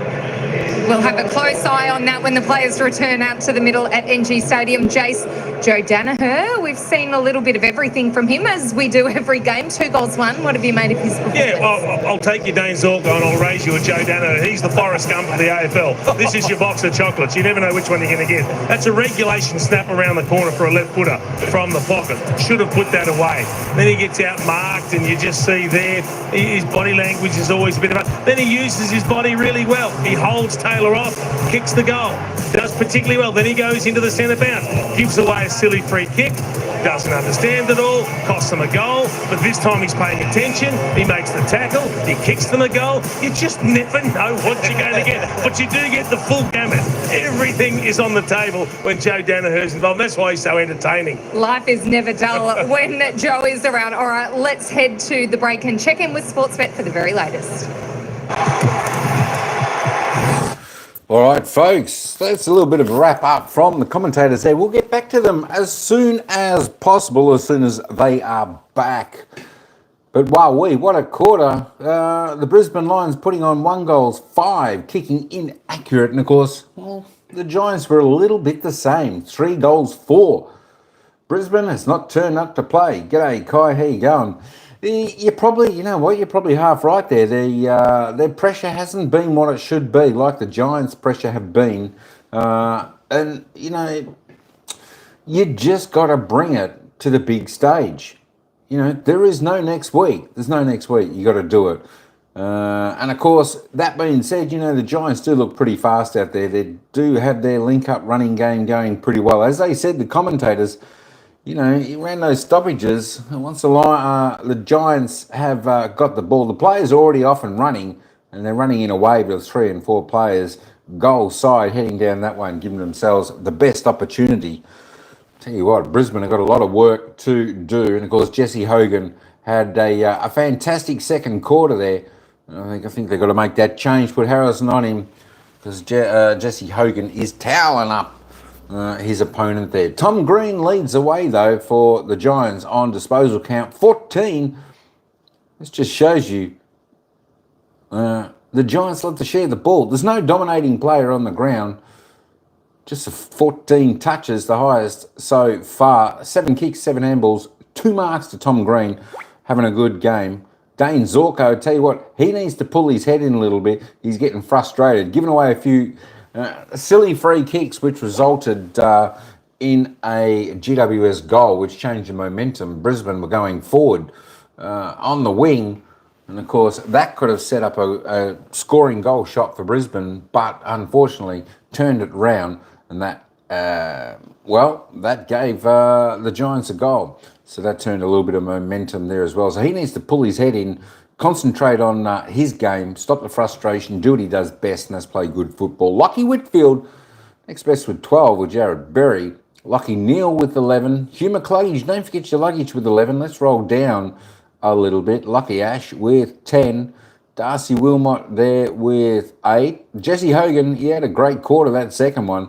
8 disposals. He's had 8 kicks. All kicks 6 marks and a tackle. He could have put on more goals. 3 goals, 1 he's kicked, but I'll tell you what, he missed an easy one and he put the other one out on the full. So he could have been 5 goals, not 3. Tell you what, I tell you, they've got to stop him. He's leading up. He's looking good. He's looking fast. He's looking strong. He's come out to play Jesse Hogan. He's having a great game so far, as is James Peatling there. 7 disposals there for the Giants. They just love to share the ball, the Giants. Toby Green was 7. They kicked a couple of goals, instrumental in that. Brandon Starcevich just with a 5. Aaron Cadman with a 5. Of course, Joey Danaher a little bit slower in that second quarter, but as Dunstall said, he's a little bit like a box of chocolates. You just don't know what you're going to get. You get all the play with him in the game. You know, that being said, at least he's out there. He's having a crack. He's having a good hard go. One of their forwards, and of course, the other forwards for Brisbane need to get into the game, or it could be yibbity, folks. That is all. So there we go. All right, let's go down. And another one is, of course, Charlie Cameron. You know, Charlie Cameron and Cam Rayner, 2 stars for the Brisbane Lions. I don't know why they haven't made that change. Put them into the centre, give them a bit of run, get them to, you know, put their hands on the ball a little bit. And, you know, once they get going a bit, maybe then chuck them back down forward and you give them a little bit more confidence in that. Even Eric Hipwood up there, he's only had 1 touch. Just not good enough, So there's 3 of their top forwards, 3 of their stars. They need to get into the game, but I definitely probably put the Bull, Rayner, in the centre to give him a little bit of a go. Even, as I said, even Charlie Cameron to have a little bit of a crack in the centre, get his hands on the ball. They just haven't done it enough. Leading goal scorers, here we go. The leading goal scorers on the ground so far, Jesse Hogan. He's had 8 kicks. He's kicked 3 goals, 1. As I said, he could have had 5 goals if he had kicked a little bit straighter, but looking very dangerous. James Peatling there, 2 goals off the first quarter. He looked pretty sharp, a little bit quieter in the second quarter. Toby Green also with 2 there for the Giants, the only multiple goal scorer for the Brisbane Lions. Of course, Joey Danaher, the other single goal scorers, Kai Lohman and Callum Chi for the Lions, and Aaron Cadman for the Giants. Just if you want to have a look at the AFL fantasy points, how they stack up, Jesse Hogan leads away with 65. Oscar McInerney with 51 and the rest under 50. Let's have a little bit of a look at the team stats there. I know how everyone loves their stats. Vero Andili, how you going? He's going for the Giants. Good stuff. Disposal count, Giants on top there by about 21. Kicks, look at that, dead-eye Dick. They're absolutely even in the kicks. 87 apiece. The handballs, of course, 80 to 59.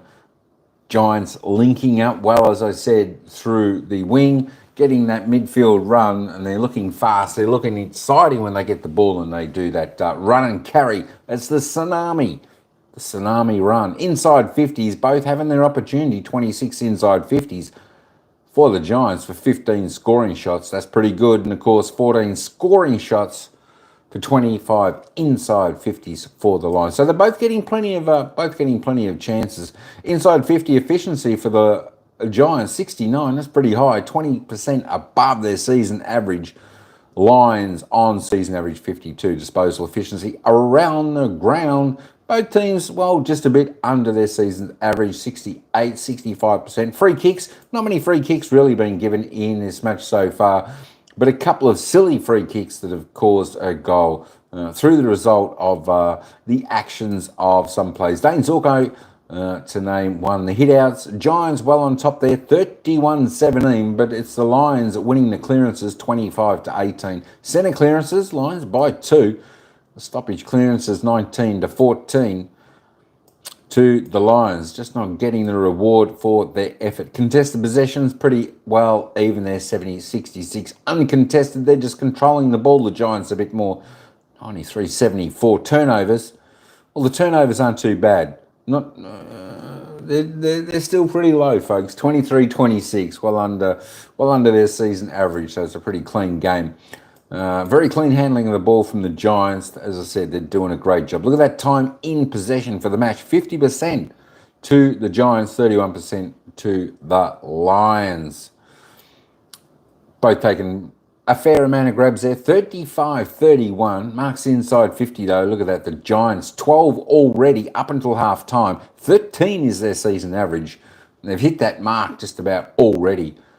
Brisbane Lions, they need to find a few targets down. As I said, their forwards need to make space. Give them a little bit of space. Hit the targets. Get some leading. As I said, put Cameron, Rayner, put him in the centre. Get them to handle the ball a little bit. Get the feel of the Sharon in the hands. You know, chop and change them. You got to do something. You got to change it when it's not working. These stars. Definitely Rayner. Put Rayner in the centre. He's a bull. He'll break packs. He'll break the lines. He'll get you rolling a little bit. Contested marks 8-5. 3 ahead to the Giants. And of course, the tackles up defence, 33-30, both tackling well. Tackles inside 50 though. The Giants on top in this department, 9-3, doing a fantastic job. There we go. All right, let me just roll this back up a little bit. We'll get set. Put that back over there. We're only 3 minutes away from the bounce of the ball to the second half. I tell you what, don't go anywhere, folks. Don't go anywhere. I think this was the same margin that the Giants led the Sydney Swans last time they met, and I think the Sydney Swans actually overran the Giants. Can the Lions do the same thing? Can the Lions get up? Can they lift? Can their good star players find a way? Their experience, can they find a way? Or are the young guns of the Giants, with the tenacity, the run, the pace, the belief, can they do it? Can they hold on? Can they put pay to the Lions? Well, the third quarter is always called the premiership quarter. That's what they call it in grand final day. Let's see, out of these two, well, great sides, who is going to bring that to the table in the third quarter? Tell you what, folks, I'm hoping that Brisbane come back, kick the first couple of goals of this third quarter. We want a close game. Close game's a good game. It's an exciting game. Give the fans at the ground, bring that electricity to the stands. It's going to be a great atmosphere if that happens. We want a close game, especially like the game last night between Port Adelaide and Hawthorn. It was an absolute cracker. The fans were going wild in the stands there over at Adelaide Oval. And that's exactly what we want here tonight for not only the fans, of course, in the stadium, but the fans watching the game and listening to the game worldwide. All right, folks, we're going to take you back to the commentators. We're only about a minute and a half away to the bounce of the ball in the second half. It's the Giants by 21 points. Let's head back to the commentators, and they'll take us into the bounce of the ball for the second half. Let's go. And maybe flick a few of the other magnets around, boys. Oh, look at the twins at half forward, Cam Rayner and Zach Bailey. They're either both brilliant on the same night or they're both really poor. They need to do something with those guys. I'd throw Bailey to half back. Get Zorko out of there because it's clearly not working and change is required. All right, while we prepare and wait for one half of football to decide who meets the Cats, can the Giants continue the intensity? We saw them do it for 3 quarters against Sydney. Do they have that 4-quarter performance in them? Oh, they do, and they'll be very mindful of that. They'll be looking to lift the intensity in the second half here. In actual fact, if they go hard here, they'll try to break Brisbane in this third quarter. And that's the challenge for Brisbane. Can they up the ante? Can they go to another level with their pressure and their clearance game, contest game, and try and wrestle back some momentum in this third quarter and give themselves a chance in the fourth quarter? Because we know the Giants will keep going. Their pressure game will stay for the full 4 quarters. But Brisbane, as we touched on pre-game, it fluctuates a little bit. They stopped at 3-quarter time last week, the Giants. And I've got no doubt that Chris Fagan would have touched on that. You've just got to be within reach. Just got to try and pick up, cut this margin from 21 down to maybe 10 points if you can. Get around the edges of 1.5 to 2 goals and see if you can come hard late. Who knows? Mind you, Adam Kingsley would have touched on it as well. Yeah. That's what he's telling his boys. We need accurate kicking as well. 4 goals, 10 for the Brisbane Lions. Certainly isn't going to get the job done if they can't be more accurate in front of goal. And the Giants' accuracy as well has been down. We know they're the number 1 ranked team for accuracy this season. They're both teams really struggling, and with their goal kicking, looks like Zach Bailey is going to start up on the wing in this third quarter. So they'll try and see if they can inject him around the footy. Will Ashcroft at half forward, but otherwise Dane Zorko still taking his place across half back. Like Harris Andrews is on Aaron Cadman, so they haven't swung the change there either. All right, the siren horn sounds as we head towards the third quarter of this semi-final at ENGIE Stadium. It is the home side, the Giants, leading by 21 points.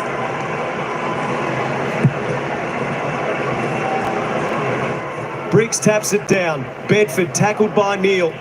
Shot up by Bedford. Green has a go. Cleared by Perryman on the left boot. Good spoil from Answorth out towards the boundary line. Daniels with a couple around him. It comes to Answorth. Hand pass to Zorko. To Lester. Bang! Nailed by Cumming. Well, there's a statement early on. That ball sat in the air, and we haven't seen this all night. Just that ability to come forward, man and all there. That is a big hit, fair, hard, but nice statement early from the Giants in this third term.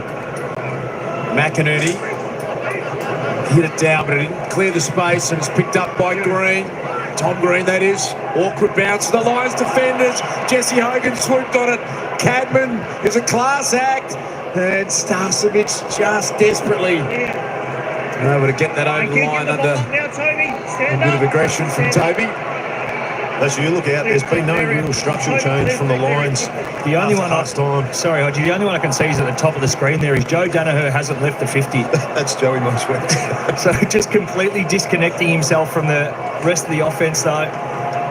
Just posing one question to Taylor. Does he go up and be part of the defence, or does he stay back and play back shoulder like he is here? I'd like him to try and put a Zach Bailey in there, or as we mentioned earlier, Cam Rayner, someone who's going to try and get in there just to make a little bit of a difference. Rayner's had only 2 disposals in this game. Bailey's had 6. It's taken about 6 possessions for Brisbane to get the ball outside defensive 50 here. Biggest lead of the game at 22 points at the moment as Briggs goes up and intercepts. They're queuing up in the corridor. Himmelberg. Whitfield presents short. Himmelberg uncertain. Goes as far as he can. Up they go. Cadman couldn't take it. Punched down by Andrews. McCluggage towards Answorth. Running interference. Toby Green and Daniels there. Cadman. Good tackle O'Halloran on Starcevic. That's just the defensive intensity from the Giants. Every time the Lions have picked up the ball, they've had frontal pressure, they've had chase down pressure. It's been excellent.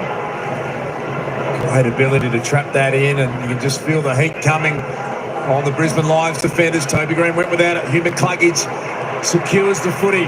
Berry honours the lead up at Joe Danaher. He looks up and he's got some run provided by Charlie Cameron.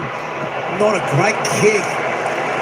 In fact, it was a horrible kick. He picked out Buckley almost like he was a leading forward, and the Giants get the quick release out of defence, so Bedford can't keep it in. So that connection forward of centre, a real concern for Chris Fagan. It's just been a lack of composure in a situation like that. Kick to grass so then you can squeeze in, and if you can't put forward pressure on, you might be able to get a stoppage. So McInerney and Briggs renew acquaintances. Green knocked off it. That was strong from Dunkley, but the bounce evades McCluggage.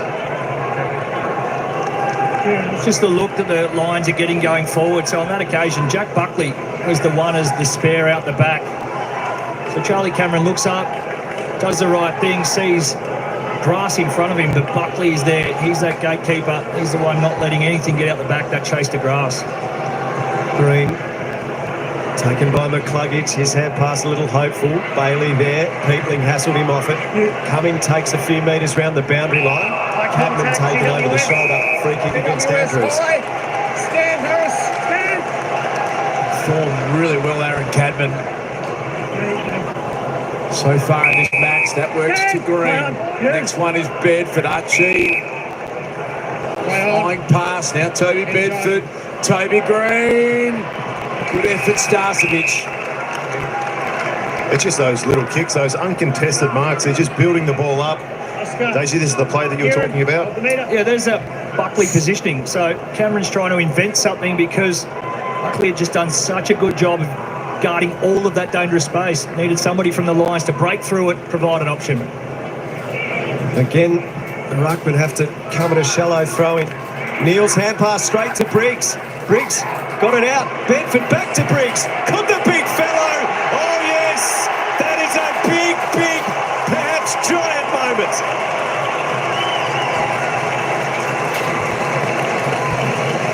He doesn't kick many. And when he kicks them, he's going to enjoy them.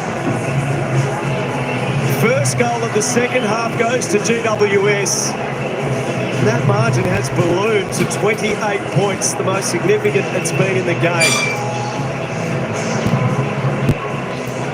It's a fair way back for Brisbane from here. Okay, 50 for Briggs and a goal. Well, look at the agility on the big man. He stays on his feet. No one goes near him, gives it, gets it back. 2 goals, 12 for the year. There was no doubt in his mind whatsoever. He's had a good game. He's had 28, 29 hit-outs. He's been leading Oscar McInerney to the stoppages, been having a real impact in there, setting the tone for his smaller midfielders. It's a huge goal, that. It's his first ever goal in a final. Kieran Briggs in his 50th game, and the Lions really need to get rolling quickly. McCluggage to Loman, back to Hugh McCluggage. Steps inside Finn Callahan. That'll be a good option for Bailey in front of Lockie Whitfield.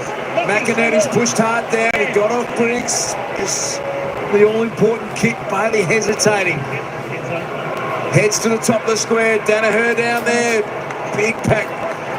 And out the back, it'll be Manny throwing. See, that's where you need to identify plays like that really quickly, especially in finals. Oscar McInerney was in behind Briggs, had the height advantage. Should have went a little bit quicker, put it to his advantage. Buckley copping the knee to the lower back in that marking contest. Toby Green getting a little from Briggs. Will ball it up.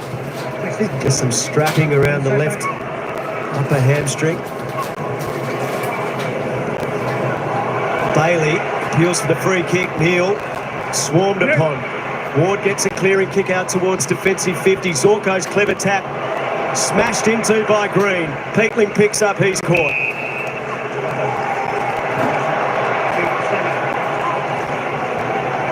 See some frustration from Dane Zorko. Separate a metre.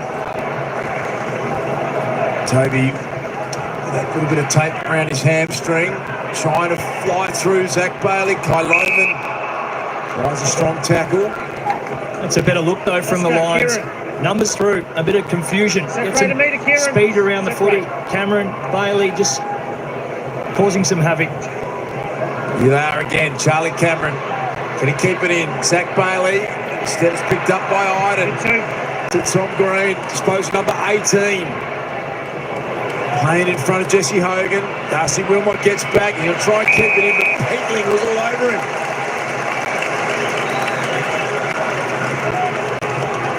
Kicked a couple of goals, Peatling. It's been in that man's mind right now. Peatling just as he pulled. Peatling's had 3 tackles in the third quarter alone. Been going 5 minutes. Socket by Daniels the Giants' way.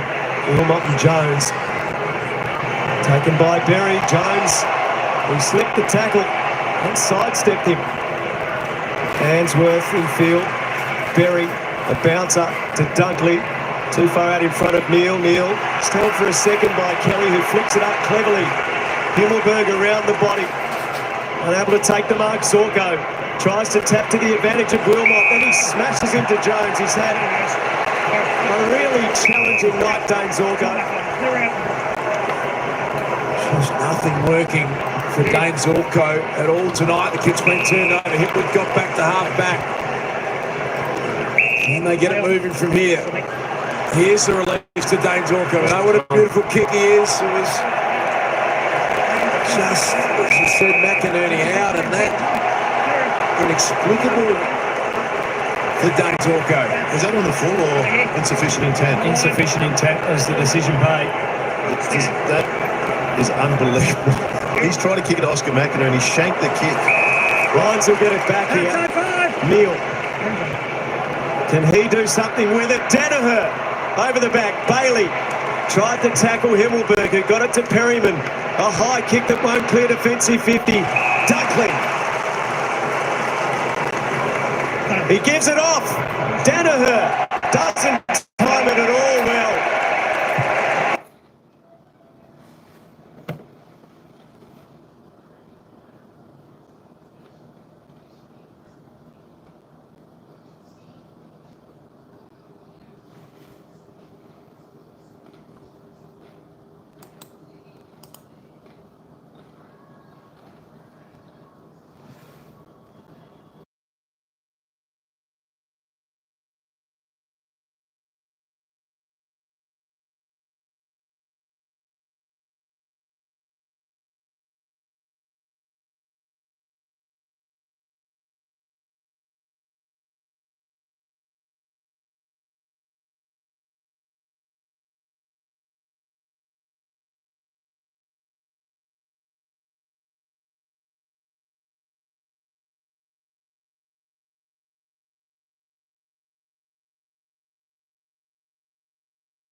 continues his extraordinary season.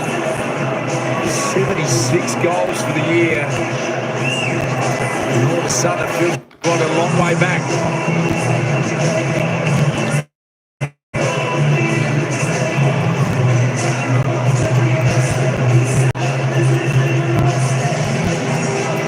Ended up just being a scramble from the Giants, numbers rocking up, has it inside forward, that kick there, it's chaos, it's confusion, but again, everything coming up the Giants along. Giants have to do something, because this game is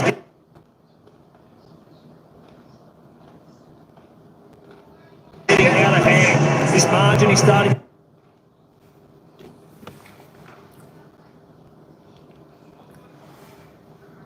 to balloon. Is it which way? Odgie going defensive, shoring it up with an extra behind the footy, or he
Last 7 goals of the game. Ashcroft fighting hard in the centre. Berry just desperately have to get the next goal. Kyle Loman's on his own, and can this start the long road back for the Brisbane Lions?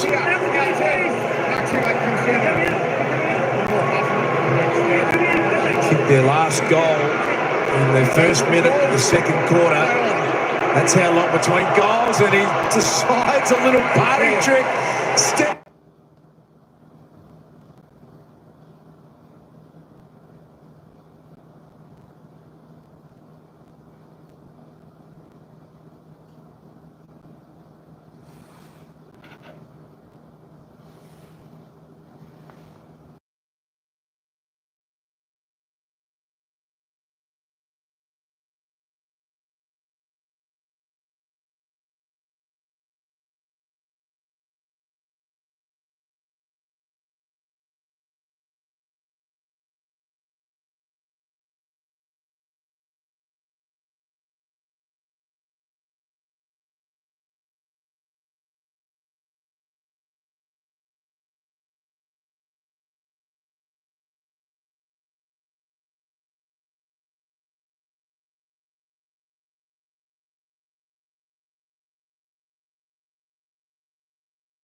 As Hodgie said, the one that's winning some footy.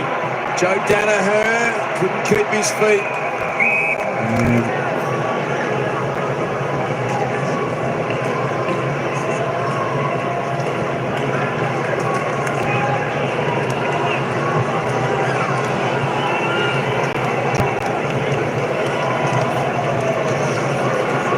Well, that's what Oscar can do. He's missed a couple of set shots, but that taking it out of the ruck and getting it going forward. I think the change, a little bit of momentum here has come from Will Ashcroft. He's into the middle now with Dunkley, Lockie Neal. It's almost get out of the road, old guys. Let the young fella try and grab this team and see if he can get a bit of momentum going.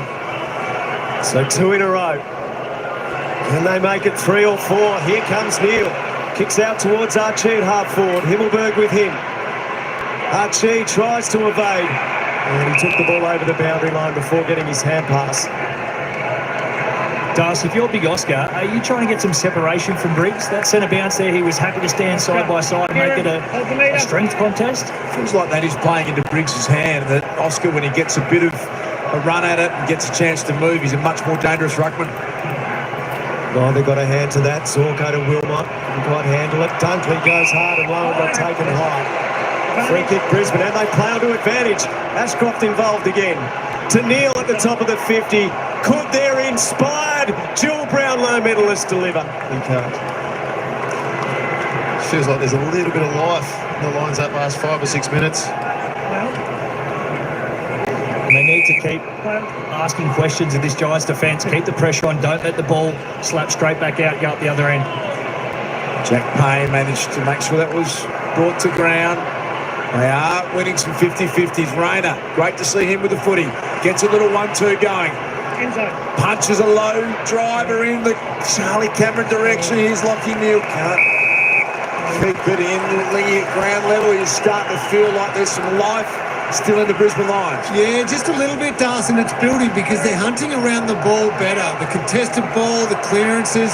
The guys have already mentioned Will Ashcroft, but Neal's starting to get a couple of touches around the ball. Dunkley's put his head over the footy. Even Rayner getting involved there.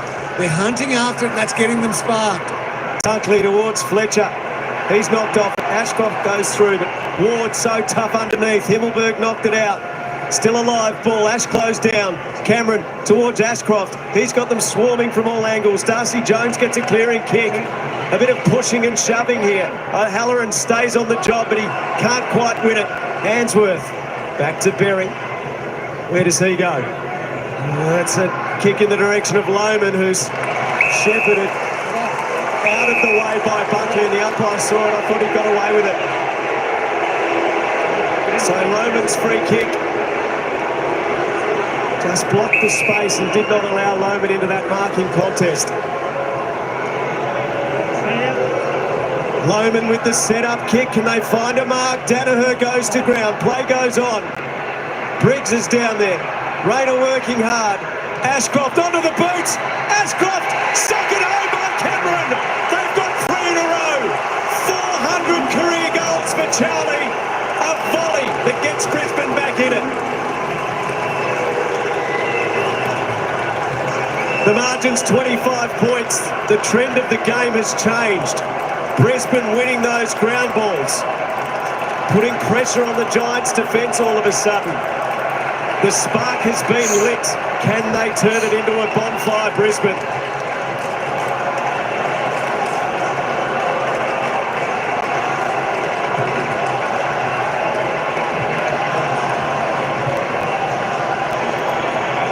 Well, it started with this, a little bit of razzle-dazzle, and from there you can see the confidence start to grow. Ashcroft's been involved in most of these plays. Big Oscar there, and then something from nothing again.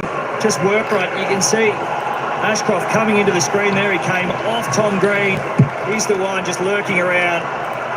We've seen him do a special goal up at the Gabba, but here they come again. Centre clearance win coming up for the Brisbane Lions. Last 3 goals of the game there. Wayne Lohman, a mark he was always going to take. Didn't get it. Picked up by Bailey. Super dangerous ball in hand. Zach Bailey. 4 in a row, Brisbane. They are back big time.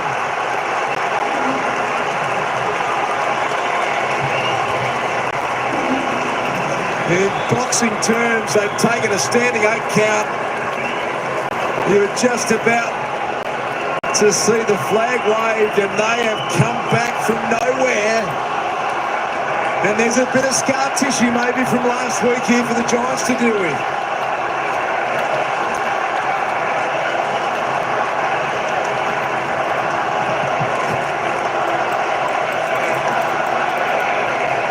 Well, this is the one that Lohman probably missed the opportunity, but there's been 2 blokes who have been asking for the Lions to stand up. Cam Rayner first laid the tackle, and then Bailey had the composure to turn it around, throw it onto the boot. 5 minutes ago, we thought this game was close to being over. All of a sudden, it's back alive. Brisbane's season was hanging by a thread. The Giants had the scissors poised, but the Lions have responded. 4 goals in 7.5 minutes as Starcevic takes the mark back with the flight. And the intercept marks at half-back there are starting to build for the Lions. 1 or 2, and they're finding possession. But the real big change at ground level has been those ground ball gets in the forward half for Brisbane. The Giants aren't able to rebound, aren't able to get that orange tsunami going at all. And the Lions are feeling it right now. Oh, that's a superb mark by Archie. They are fueled with a confidence that was completely lacking earlier. What about Danaher from the side? Almost rode by Zorko. A high tackle, a push in the back. Brisbane free kick.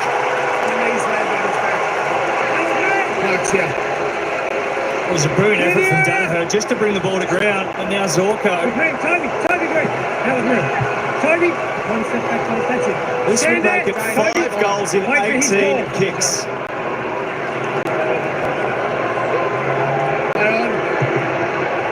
It is a maroon and gold tsunami.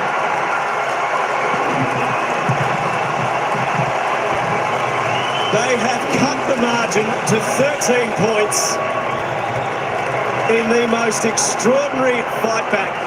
The biggest lead was 44 points. That was at the 19-minute mark of this quarter.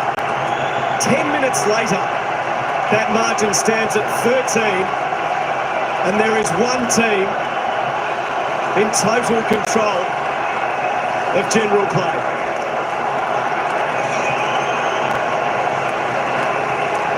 It's just coming off pressure now. putting the Giants back line under constant and consistent heat here. They've kicked 4 goals in 110 kicks in the match.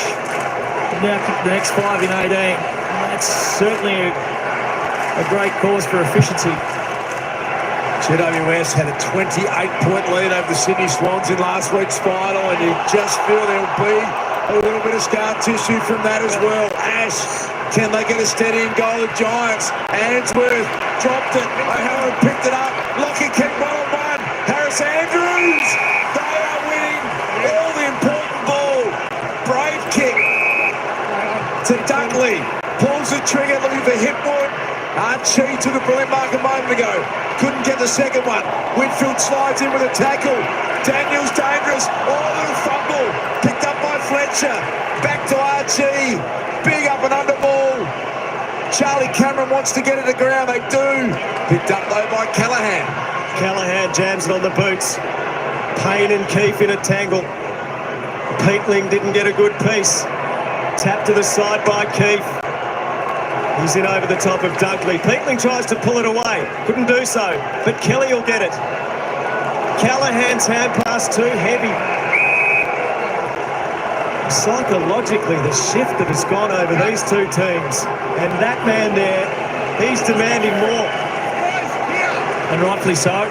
They need to find a way just to stop the bleeding. Keep the game in a contest. Get back to what their strengths were for 2.5 quarters. Contest work.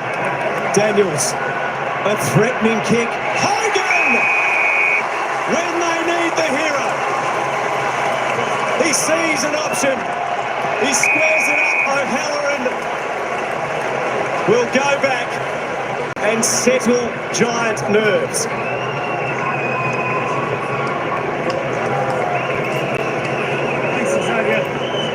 The sub who came in when Stephen Cornelio was subbed out of the game with a cheekbone injury. It's a regulation sort of a kick, but that doesn't account for the pressure that has started to fall on the minds of Giants players, and he eases that with a very important goal.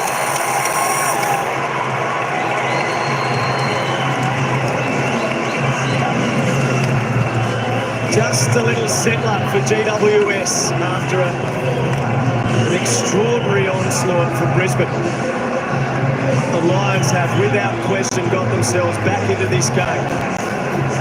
The last quarter of one of these sides for the season is going to be quite the climax.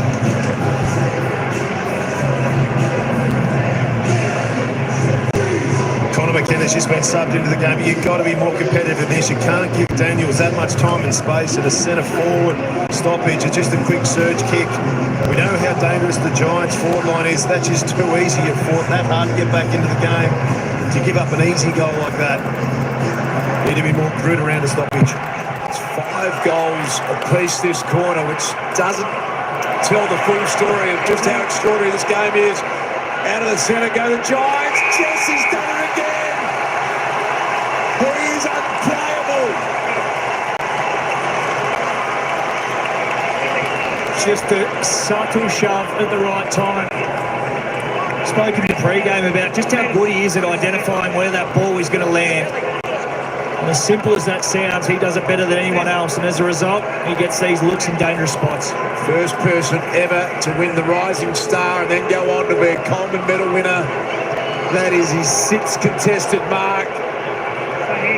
Jesse Hogan, that famous little stutter step, and he hammers it straight through. He's kicked 77 goals for the year, the most ever by a Giant in a season. He's breaking all the records, Jesse. Brent Daniels identified last week as somebody that the Swans certainly wanted to put the clamps on, and this is the reason why. That's 2 goal assists in 2 kicks. He's the option that they've gone to through that midfield to provide a spark, to hit back at the Lions, who went with their own version in Ashcroft. But there's just the subtle shove, the club. Great job by Keefe too at holding Andrews out of it.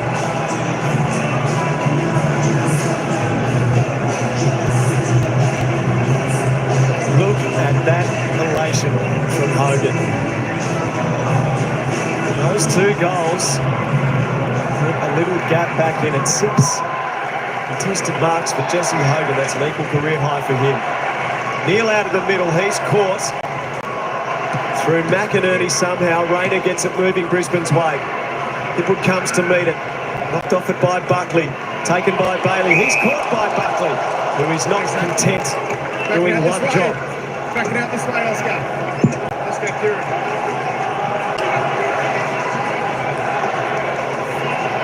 Zorko and Dunkley were there. McCluggage takes possession. Green and Briggs latch onto Thanks, him. you. Come, mate. Oscar, Kieran. 21-point half-time lead. It's now 25 to the Giants after all of the drama that has unfolded. Dunkley's kick smothered. Ricochets back to Green. Here's Fletcher. To well to get through the Pentling tackle. Connor McKenna. The Irishman sends it deep. Can they get a late goal here?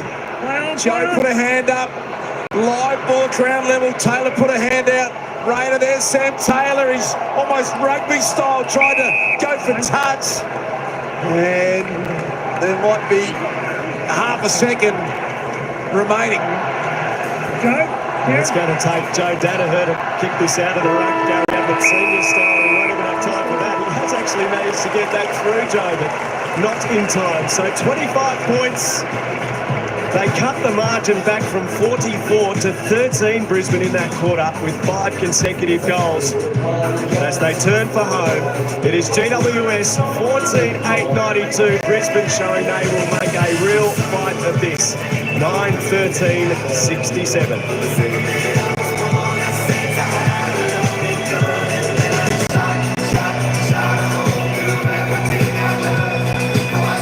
All right, 3/4 time here, folks. What a game. I tell you what, this is topsy-turvy game. Who's going to win? Good question. I tell you what, the Giants came out bang, bang, bang, bang in that 3rd quarter, but then, well, the Brisbane Lions came back with the next 5 goals, got to within 13 points, and the Giants kicked the next couple just to spoil the party a little bit for the Lions. What have we got? 25 points is the margin at 3/4 time. This game is still not over. As you just heard there, folks, the Lions put on 5 goals in a matter of minutes. That's all it takes if you get that little bit of run momentum. And of course, the Lions will understand that the Giants can stop. So I'm sure the coach will be saying that to the players at 3/4 time break. I'll tell you what, a great game. Let's just go and have a look and see who is the leading disposal getter on the ground at 3/4 time. That's Tom Green.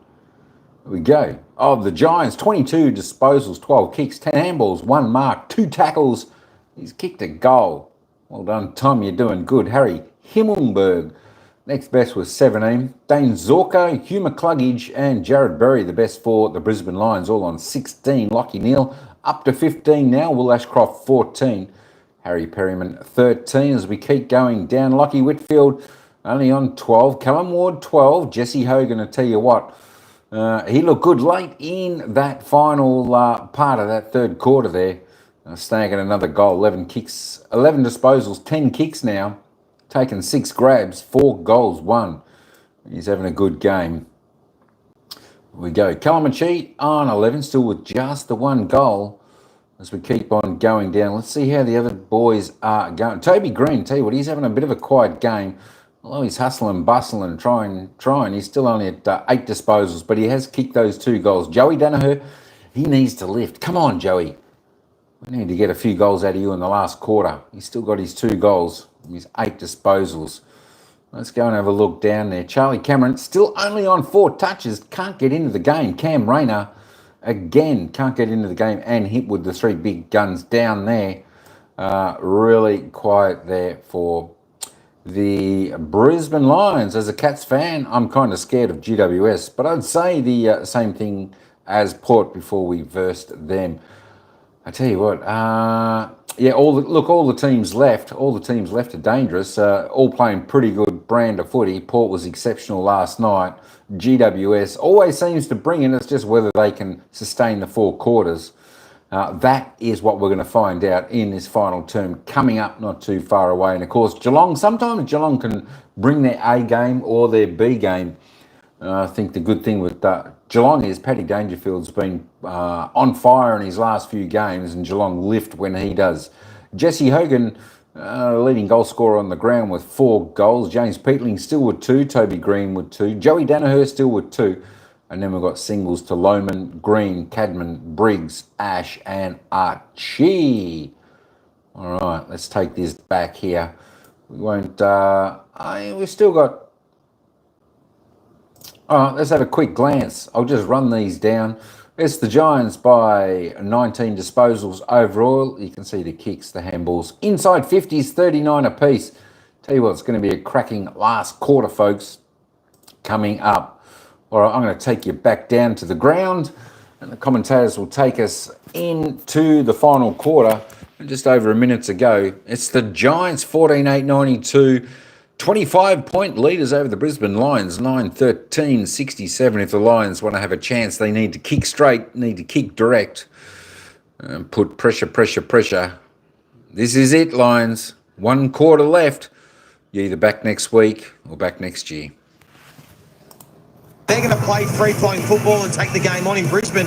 The Giants have just got to work out how they want to play this fourth quarter. Do they still want to play their attacking flair and their offense and try and score, or do they want to lock it down? What did they learn from last week? They're going to be the questions, because there were some signs late. They did look fatigued. There was a stoppage just below us here where they looked tired, looked out on their feet, and that was an issue for them last week. So can they hold on? Because we know Brisbane, you just said before, James, they kicked 5 goals in a hurry. We know they can do it.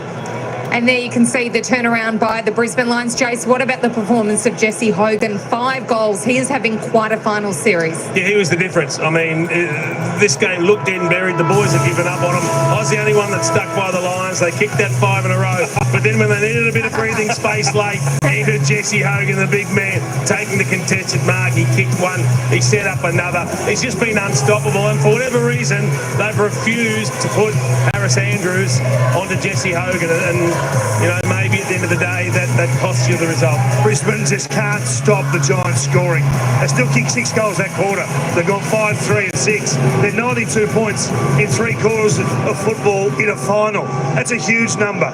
So Brisbane haven't been set up behind the ball, which we'll touch on in the post-match, but they're getting mauled at stoppage. Tom Green has taken control.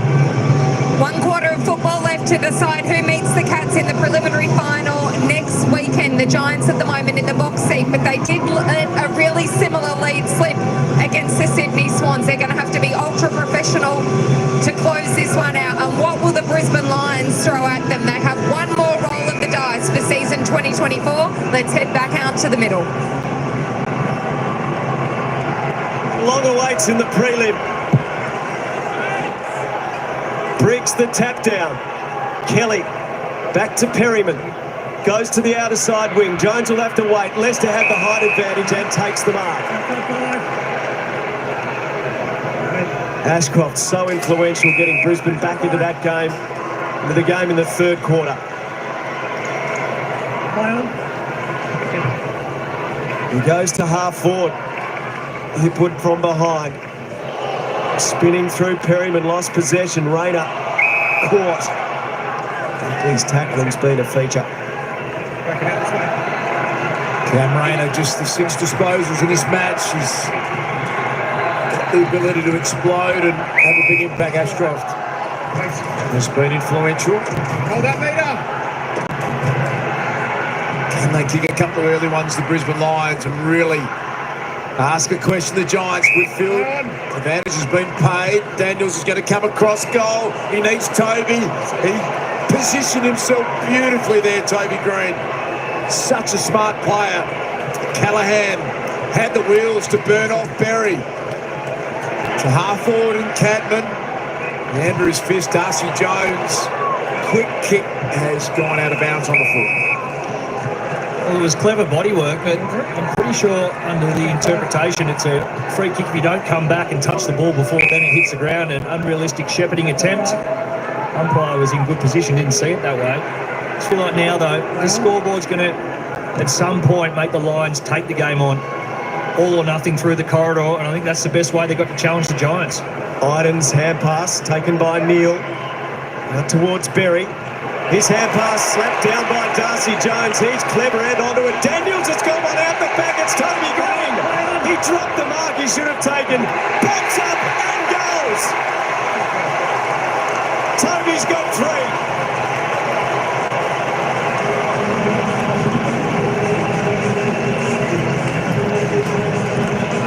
The Giants claim the first of the final quarter. How telling will that be? They have responded to the 5 consecutive Brisbane goals with 3 on end.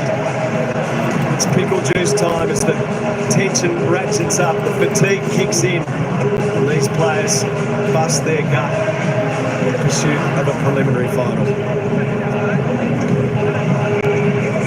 Well, that was just great pressure there from Jones. And Daniels, another goal assist. That's his 4th for the game. Number 1, and Toby Green, you'd normally snap for that, but just to make it look a little bit more difficult, decided to dribble it. It's just their pressure. That's what's put them in front tonight. Another turnover in the middle, being able to transition it, get it forward and convert from the score. Shane, great character under pressure, the Giants. Rayner in the centre. Looking for Hipwood, one-on-one Buckley in front, picked up by Archie. Misfired with the kick, spills to Eric, and he keeps them alive.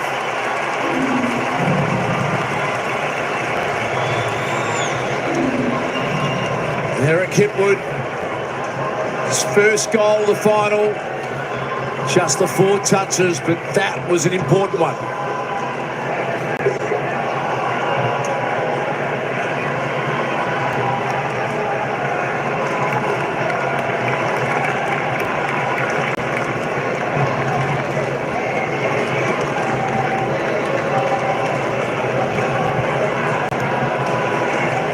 Good news for the Lions is that the score source coming from the centre bouncer kicked the 4 goals, 1 from that area. Good to see Cam Rayner getting involved as well. Just give the Giants different looks. Continue to ask questions. Need to start to hit the scoreboard though. Eat into this deficit. Need to get 2 in a row here. And like they did in that 3rd term, try and shift that momentum. McInerney out of the ruck. Gets the clearance towards Ashcroft. Tried to use his body opposed to Perryman. Picked up by Ward. Himmelberg. A creative hand pass releases Daniels around the outer wing. A banana. Andrews in a wrestle here with his opponent Cadman. Starcevic takes it over. Andrews is in constant dialogue with the umpire. Got a pretty good response to Harris Andrews. I said, I'm not sure who was holding. She was the answer he was after. Briggs, such a big mountain of a man. The quick kick from Ashcroft's been marked by Connor Iden. Had the job on Charlie Cameron, which she's performed expertly. Move it on. Nervous moment for Callum Ward, but he was up to it. Great warrior he has been. Play on. You. Spearing kick inside 50 was well read by Jared Berry. I suppose number 20 coming up. Got a target out wide. Josh Duckley looking for some run. He's waving his arms around, demanding some movement. Has to come back inboard to Ashcroft. Play on. Danaher just standing still at the top of the 50, not presenting. Cameron was the same. Answorth now will send it in the McInerney direction. Back of about 5, Archie at the back. You get the bounce he wanted. Proudmore holding the ball here. Ripped away by Archie from Taylor. The ball up. Backing out. So a lively sort of a game, Cal Archie. Green fires it forward through the hands of Answorth. Peatley gets it up to the wing, but Andrews is in the road to Starcevic. Measures his kick neatly to McCluggage. This is the important one. Hugh McCluggage goes towards Danaher. Couldn't mark it. Maybe Archie again. Could he? No. Danaher probably should have marked that.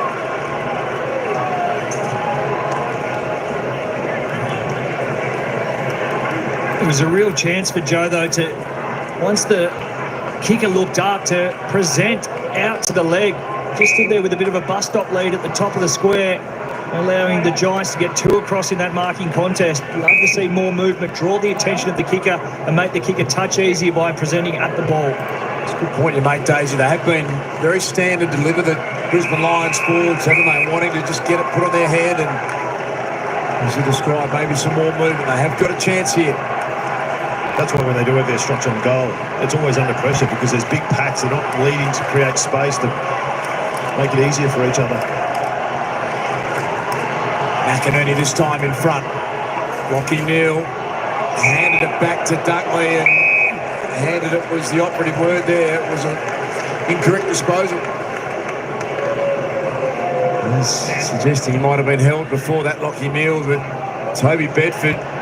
Would you call that a win, Daisy, for the Giants, Toby Bedford and Lachie Neale? Yeah, he's been super so far. Neale's had and worked his way up to 19 possessions, but not the usual damaging self he can be. Bedford also having a real impact with his speed on offence for the GWS Giants. So to orchestrate the switch. Giants couldn't keep the speed on the ball though. Alan Moore, his super season, midfield. Giants just controlling the ball, and with it taking important seconds off the clock. Not yet trying to run the clock down, but the clock becoming the enemy of Brisbane. Himmelberg. Again, Ward working hard to present. Here's another link in the chain. Putting any speed on it here, GWS. Now it is the thumping kick to a contest. Andrews from the side. Pushing it back. Jack Payne. Brisbane free kick, and we'll go Payne's way. Against Justin. Straight to him. 50-metre penalty. I said his name. Thanks, Justin. So here that exchange is Luke Hodges' point a moment ago. If he hands it back to the wrong player, it's 50. Doesn't hand it back on time, it's 50. The Lions, can they get something from this? Archie's been really good. To Charlie Cameron, got to kick it. Charlie's got it. Back to 18 points.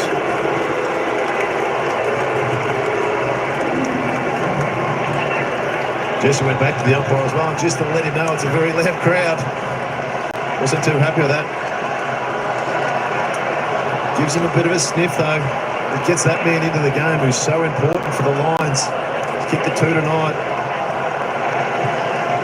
Absolutely within striking range here, the Brisbane Lions. And they will know that it's a big chance. That was after the 50. That's what they need to do. Continue to get the ball in motion. It wasn't a perfect kick going inside forward 50, but sometimes if it's a chaos ball and you've got some talented small forwards like the Lions do, it works out better in your favour. That's the man who they need to get the ball in his hands. He's kicked 2 tonight. The more he has it, the more things will happen for the Lions. Stacks of time here for Brisbane. Can they keep mounting the challenge? Kelly's hand pass out to Green. Green broke the tackle, lost his balance, still got it. Away to Cumming. 2 on 2. From the side, Hogan couldn't mark. Free kick. Giants free kick. And they ran into advantage and missed. Oh, that's a big moment. Daniels. The margin is 19 points. They would have had a regulation shot from 15 out directly in front. Well, it was an error and a brain fade, but now the Lions have to make the most of it. It's a real let off the hook type situation. They have to start to go though. They have to go through the corridor, try these kicks. Exactly what Charlie Cameron does, and he finds Eric. Releases Ainsworth, got through one tackle, got through another. It's not pretty, but it's might be effective. They get it to the edge of forward 50, the Brisbane Lions, and you keep referencing last week's final, but when you've been up by 28 points and sides coming hard like Brisbane, there's something in it. Not sure what he was thinking there, Brent Daniels. Charlie Cameron, is he going to catch fire? Archie's been really impressive. They surge it forward again, and more territory the Brisbane Lions way. This week, you'll be looking at Charlie to go into this contest. Try and put a block on for him. He's just kicked the goal. He's feeling it. Looks like he's just going to go and sit on the sweeper. Him or Lohman look like the ones with the most energy around these stoppages. Kelly's kick smothered by Dunkley. Bailey goes to work, Lohman too. Callaghan in tight to Kelly, out to Ward. Ward works it out through defensive 50. O'Halloran did well to take it and release Callaghan. Callahan comes bursting forward. His kick to Toby Green. Open forward line.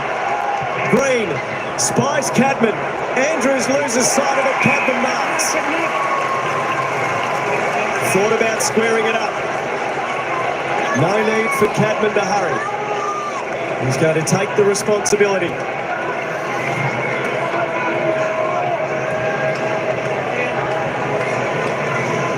We all know how good of a set shot a goal he is. Beautiful kick of the football. Crucial goal for him. Playing in just his second final. From outside the boundary, it's right across the face. They set themselves. McInerney knocked it down. Wilmot underneath, immediately tackled. Hit now. Do we give him the benefit of the doubt that it was to the top of the goal square, or did that just slide off the side of the boot? I'll defer to your better judgment, Hodgie. Give him a chance. Lockie Keith wrapped up by McInerney. Thanks, Lockie. Get those arms down, guys. Two boys go at it again.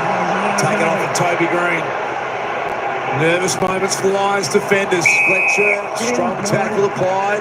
That was good body work from Starcevic on Toby Green, but it was Bedford who goes and puts the block on. They're trying to create opportunities for one another. It's happened all game. Lions can't afford to concede a goal here. Ashcroft with Daniels on his hammer. If you're interested, onlookers. Long Cats continued there. Stephen King and James Riley, assistant coaches, and Stevie Nicol, who's the forward scout, does a lot of the analysis for them. Keen eye on next week. Who will they be playing? Still to be determined. Fletcher around the body, out of defence for Brisbane. Bounces up, smashed by Archie, at least he attempted to. Iden gave it off to Ash. Closed down by Archie.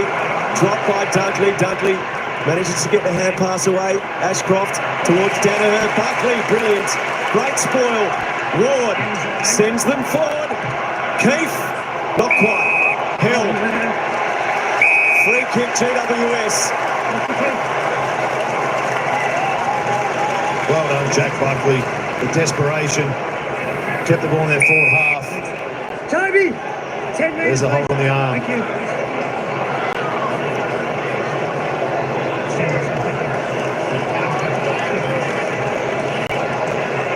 So Keith to push the margin out to 25.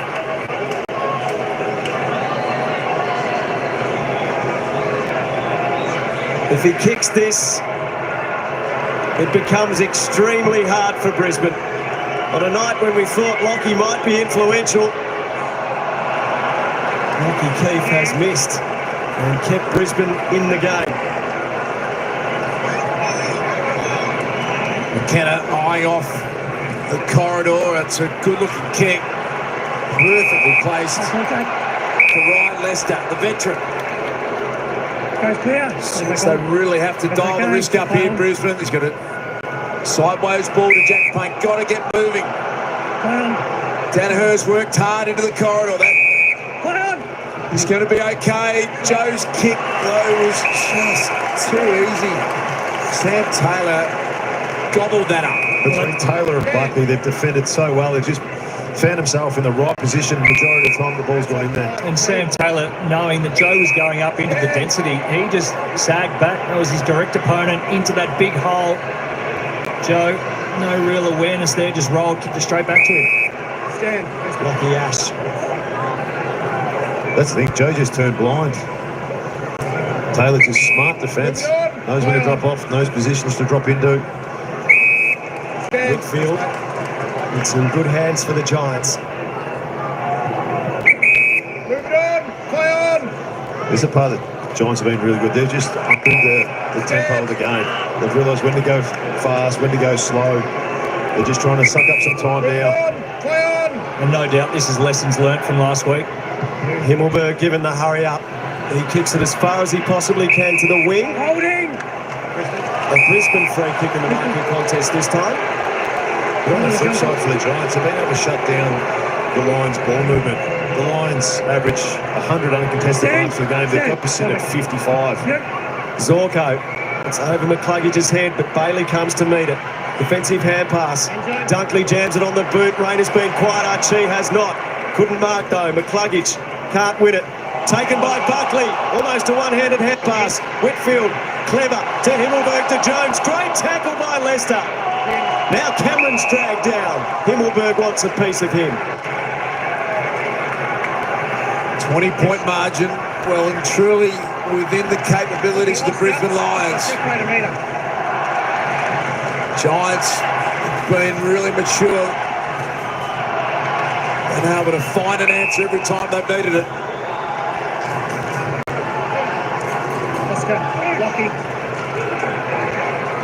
Hasn't stopped communicating. Adam Kingsley in the coach's box. Mind ticking over. McKenna goes back courageously. Sends it back deep inside forward 50. Tough one to mark. Taylor, tough one to mark against Archie. Got in good position. Zorko! Cristiano Ronaldo style gets it.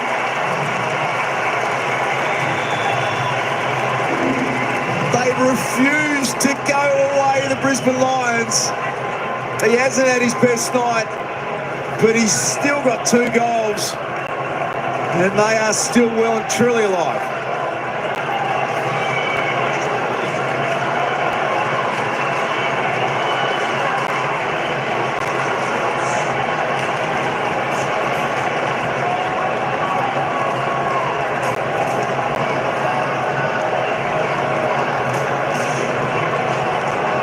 Just great from Zorko, be able to get on the move in the forward 50. He's had a tough night across half back, but realised the Telstra tracker there, the majority of them across the half back line, but 2 crucial ones in that forward 50.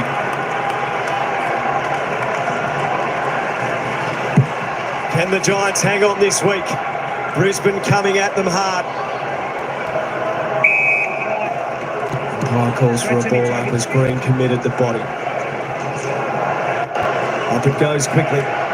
Briggs smashes it forward. Socket by Zorko into oncoming traffic. He got it back.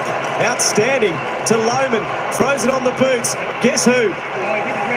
It hit the ground, said the umpire. Buckley not paid the mark. Regardless if it hit the ground or not, it's an amazing take on the half volley. Good call by the umpire. Buckley backing himself in there. You love that, coming forward to defend. Briggs going for territory. McKenna surges it back the other way. Charlie Cameron, fleet of foot. Ida did well. Wright's been quiet. You often say it might be your night, but it might just be your moment. Keep your eye on Cam Rayner here. Looking for Oscar to try and tap it in a little bit of space for the boys to run onto it. Here is McInerney. Free kick going the way of Harry Himmelberg against Rayner. Just body work off the stoppage. Rayner, a bit of a brain fade, throwing into the ground. And Brisbane closed down the short outlets. Not a whole lot in it. No, I thought so. Berry stands his ground in front. And he moves it on quickly. Long and direct. Danaher's there. At the back. Bailey trying to get dangerous. Iden. Lohman can't keep it in. Another 450 stoppage for Brisbane. One team has 7 minutes and 22 seconds remaining in its season. Will it be Chris Fagan's team that departs the finals race? Or have they got something special? A driving tackle. Roll off. The Lions need to get some space here. Leadership, pull this stoppage apart, try and get some bigger spots of space to work through. Free kick again against Rayner. Himmelberg's just got underneath Cam Rayner's skin and he held on. The one thing from here, though, Darcy, is it's just no movement for the Giants. I know they've got the clock on their side and the scoreboard on their side, but it's all those kicks. If the Lions can flip it back the other way, they can get it to under 10 points. Look out. Another goal for Brisbane will make life super interesting. Harris Andrews got the telescopic arm up. Berry through the corridor. Big ball to be won. The big O got down low. Toby's in there. Hambles it forward. His direct opponent, Starcevic, a little bit of a fumble. It's going to come out the front. Hipwood picks it up. Releases. McCluggage. Jasper Fletcher cruises in. If this is a goal, it's going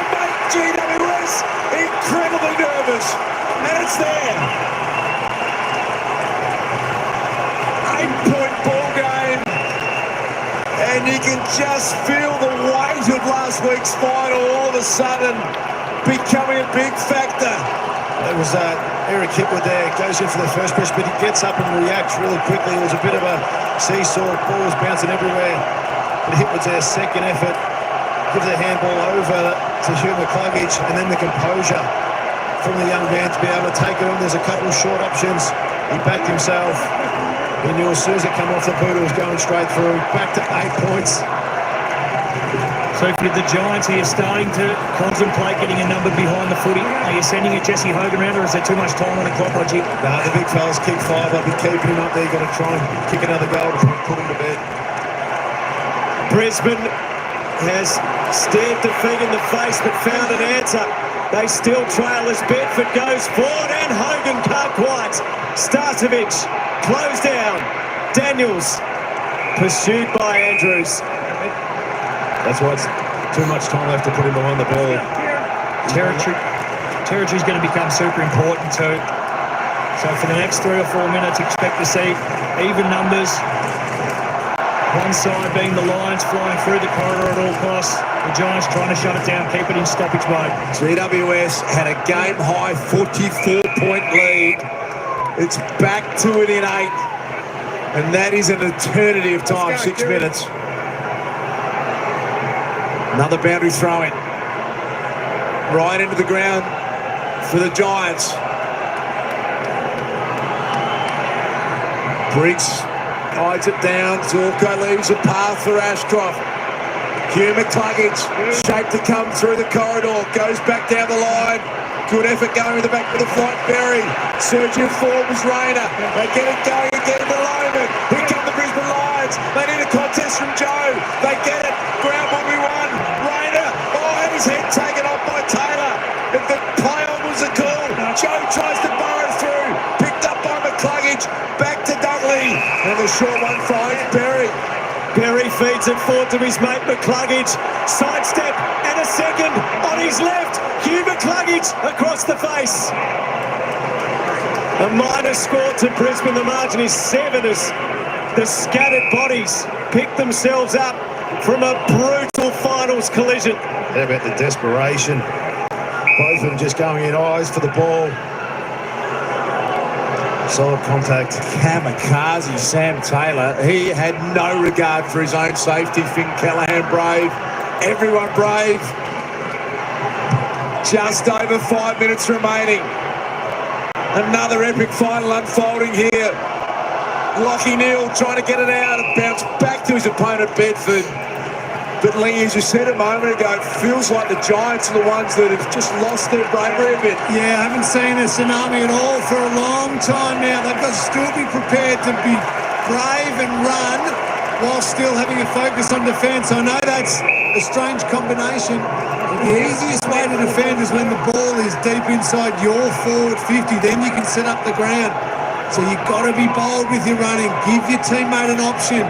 Give him an easy handball receive, whatever it might be. Get the ball inside your forward 50, then you can lock into the defensive stuff. All results are on the table here. Even extra time, dare we think about it. Hipwood in front. Rayner sharped it. Himmelberg got hold of him. And he puts it out on the full. Himmelberg's been enormous in this last quarter, especially just head-to-head with Rayner. He's gotten under his skin, but even there, half a yard's usually enough for Rayner to create. Worn him like a glove right in that back pocket all night. They have not allowed GWS to find the short kick and maintain possession in recent times. Hogan in front couldn't take it. Zorko's gone to work and has lifted his output. McInerney and Briggs. They have battled each other from the first minute. Beautifully done, Daniels, but his handball chopped off by Loman. Could have almost been taken high. Dudley, a clever kick forward. Acrobatic effort, Callum Ward. He has been a hero for the Giants. Game 3-15, he's still doing it. Himmelberg. Hogan down the line. Keefe's there as well with Andrews. So Himmelberg will go in that direction. Can the Giants find a mark? McInerney works his way to the front. The big Owen game 150. He wants to see 151. thumps it. It hits grass, and that's when Charlie can get dangerous. Iden ran into it. Taylor pushed off it by Danaher. Deliberate! Insufficient intent to keep the ball in. Danaher's got it. There may have been an opportunity for either Neil or Rayner to put their head down and get right foot out to that ball. They were all close enough. Joe Danaher, it is often a mixed bag. Can he put the hand in and pull out the golden ticket? Kick looks all right. Joe Danaher standing up in the big moments and delivering a clutch goal. What are we witnessing here? The margin is back to 1 point. Brisbane has stared down the end of its and laughed in its face.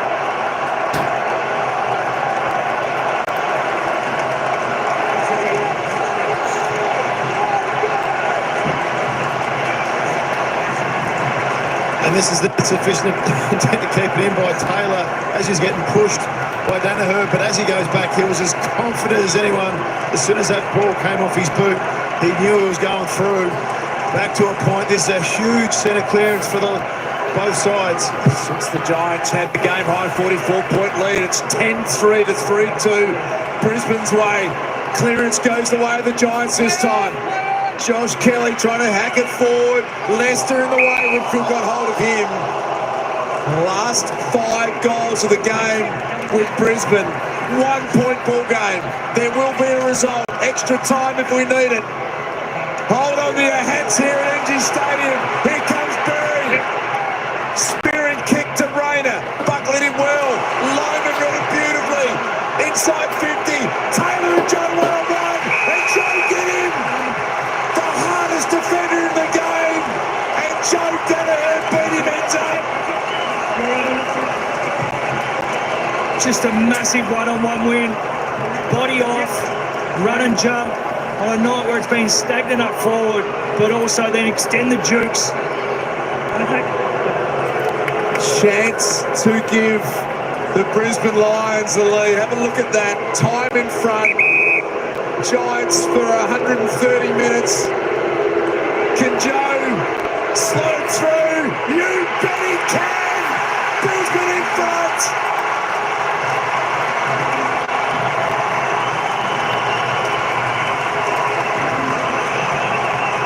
Joe Danaher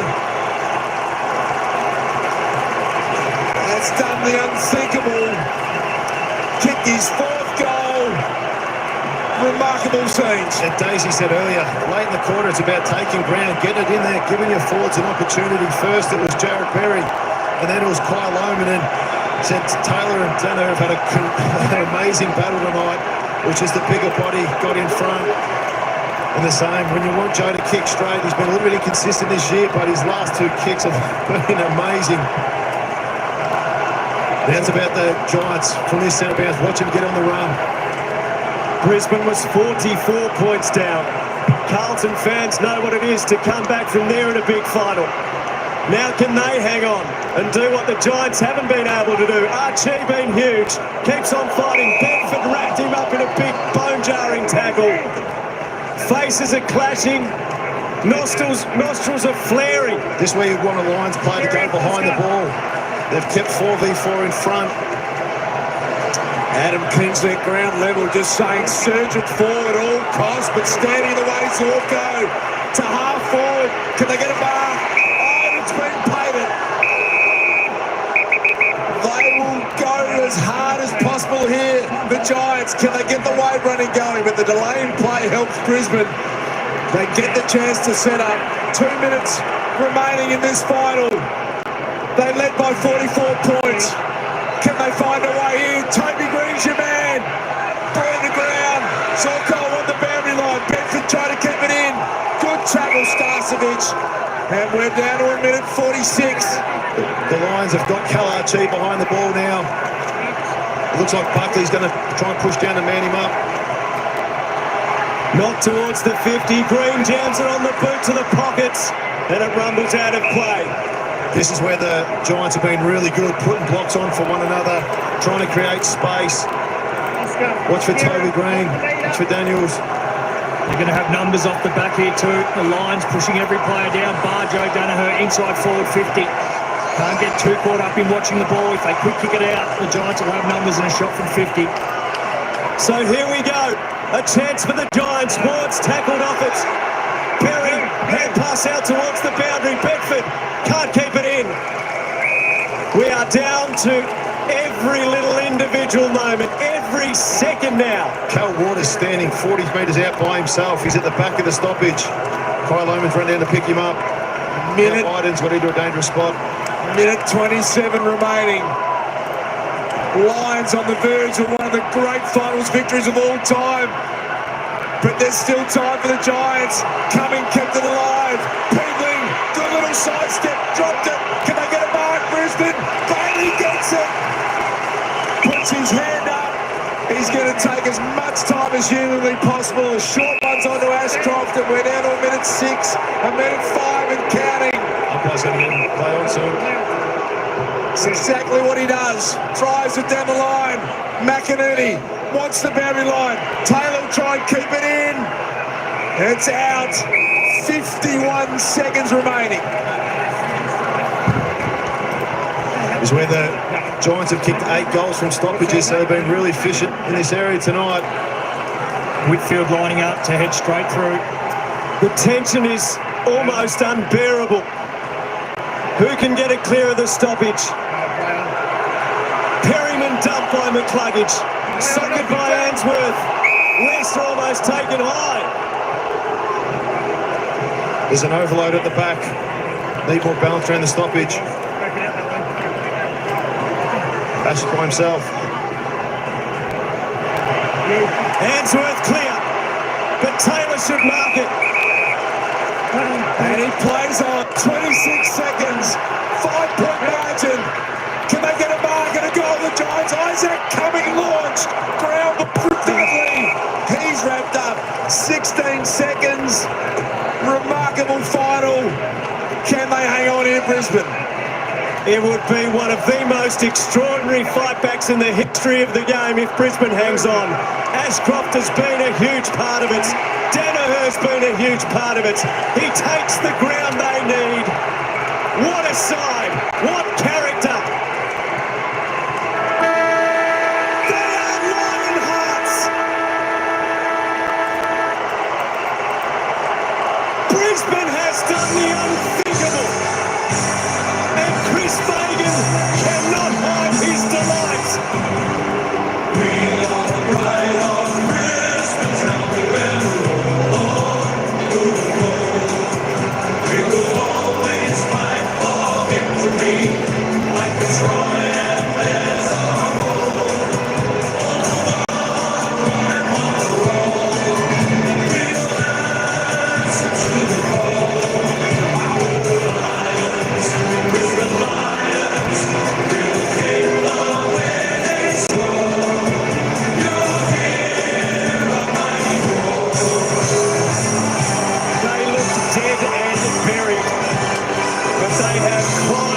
there's a Brisbane to keep their season alive, and they have unfinished business to attend to at the MCG.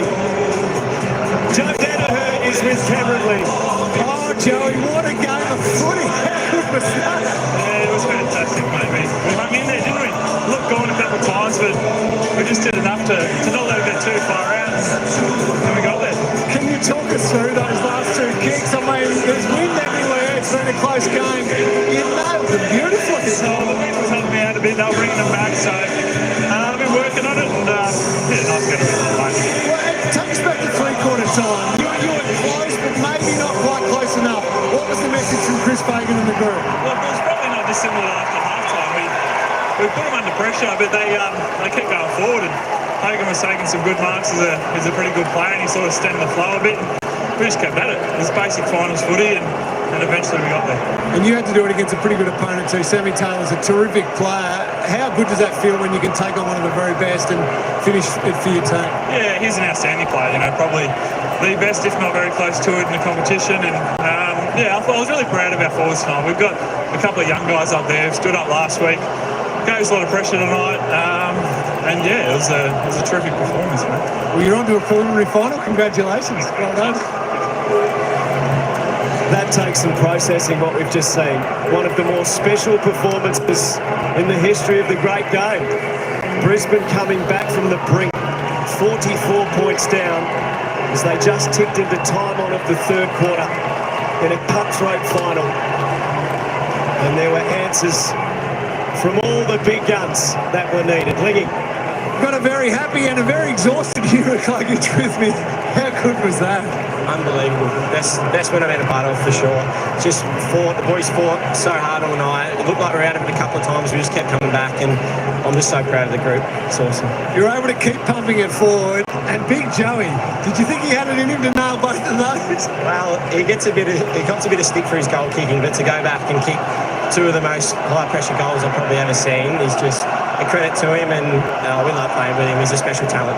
There was probably a point in the game where maybe it looked like it had slipped beyond you guys, and we thought Will Ashcroft, his influence to really get you going, and that's pretty special for a second-year player. Absolutely. He's coming off a knee as well. That's not easy. He's super clean around the contest, and it's awesome that we have a little Lockie Neal replacement in the wings. Well, your season continues next week, prelim final. I'm sure you can't wait. Can't wait. It's going to be awesome against your old mob, so we'll see how we go. Well done, mate. Great job.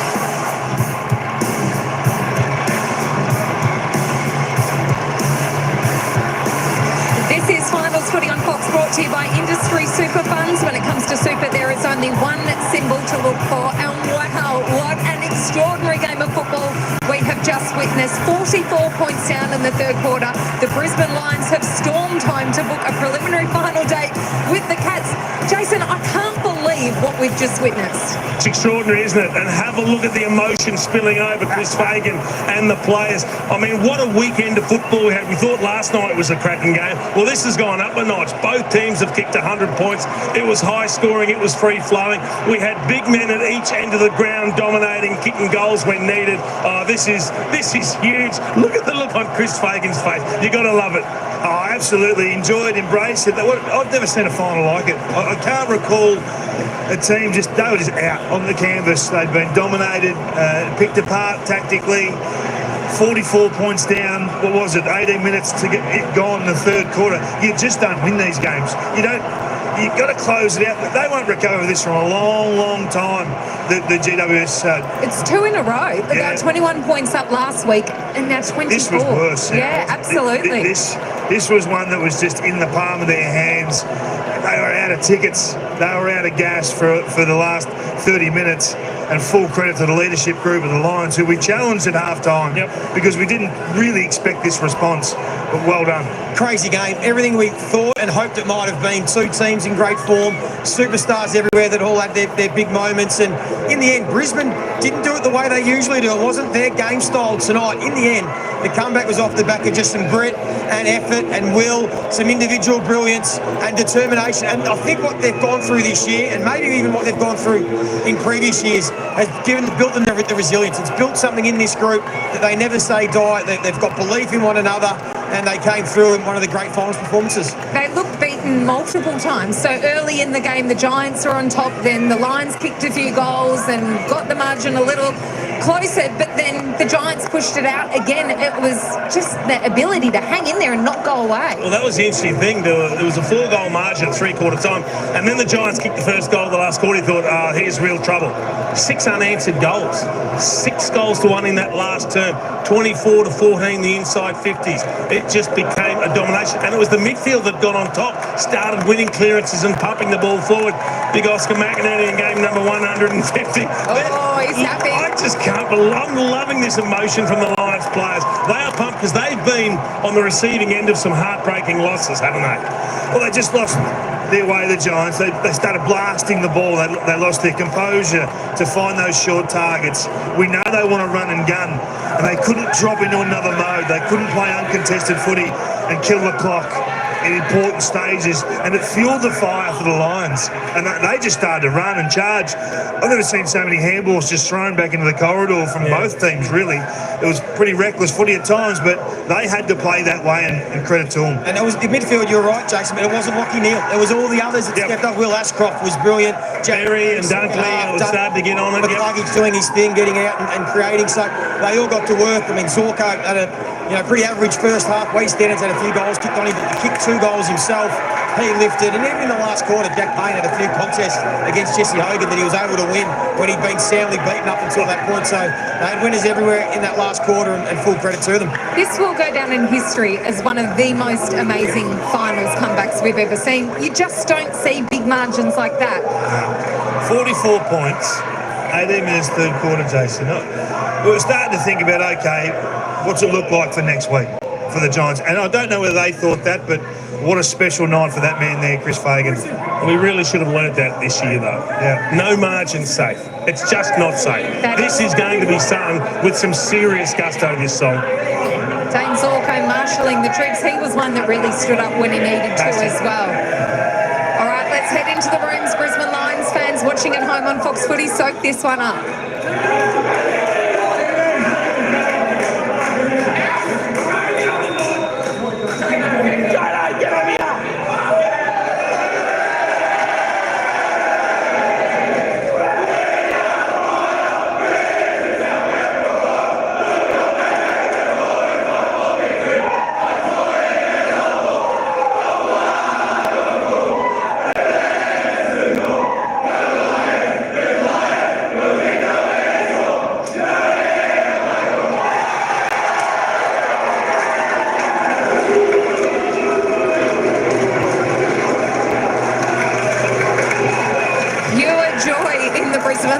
Absolute scenes down there, and well, they should be mighty proud with the way they hung in there, showed great resilience and grit, and were able to overcome a huge 44-point margin during the third term. They now meet the Cats, and well, they're so close, another step closer to being able to redeem that really disappointing grand final heartbreak of last year. Absolutely, they've had a couple of good finals wins. They'll go to the MCG next week thinking, gee, this is all before us.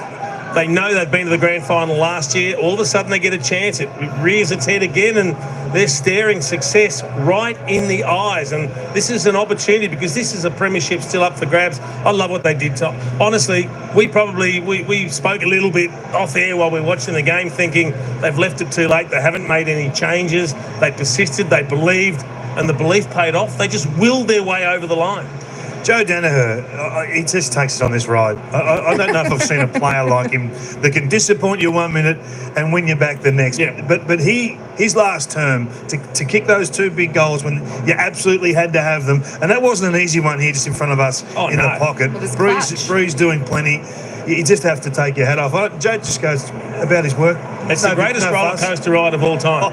You go up the biggest hills, you get the best view, then you get your guts ripped out when you go down into the trough, and you don't know if you're going to come out the other side. And still, he does these amazing things. All right, so the road to glory, and then there were 4 left alive in the race for the 2024 flag: Geelong and the Brisbane Lions, Port Adelaide and the Sydney Swans. The Giants, in really heartbreaking scenes, go out in straight sets this year, and gosh, they'll rue that one for a long, long time. Well, they will, particularly because we spoke, Kingy, earlier about the coaching masterclass that Adam Kingsley put on. Yeah. Everything worked well. They dominated that first half. In fact, they dominated the first 3.5 quarters, and you thought everything's going perfectly to plan. But as I said, we've learnt this year not to think things are done. When there's time left on the clock, things can change, and they inevitably do. The easy question's going to be now from outside in is, can you play this way at that intensity for 120 minutes? And maybe you just can't.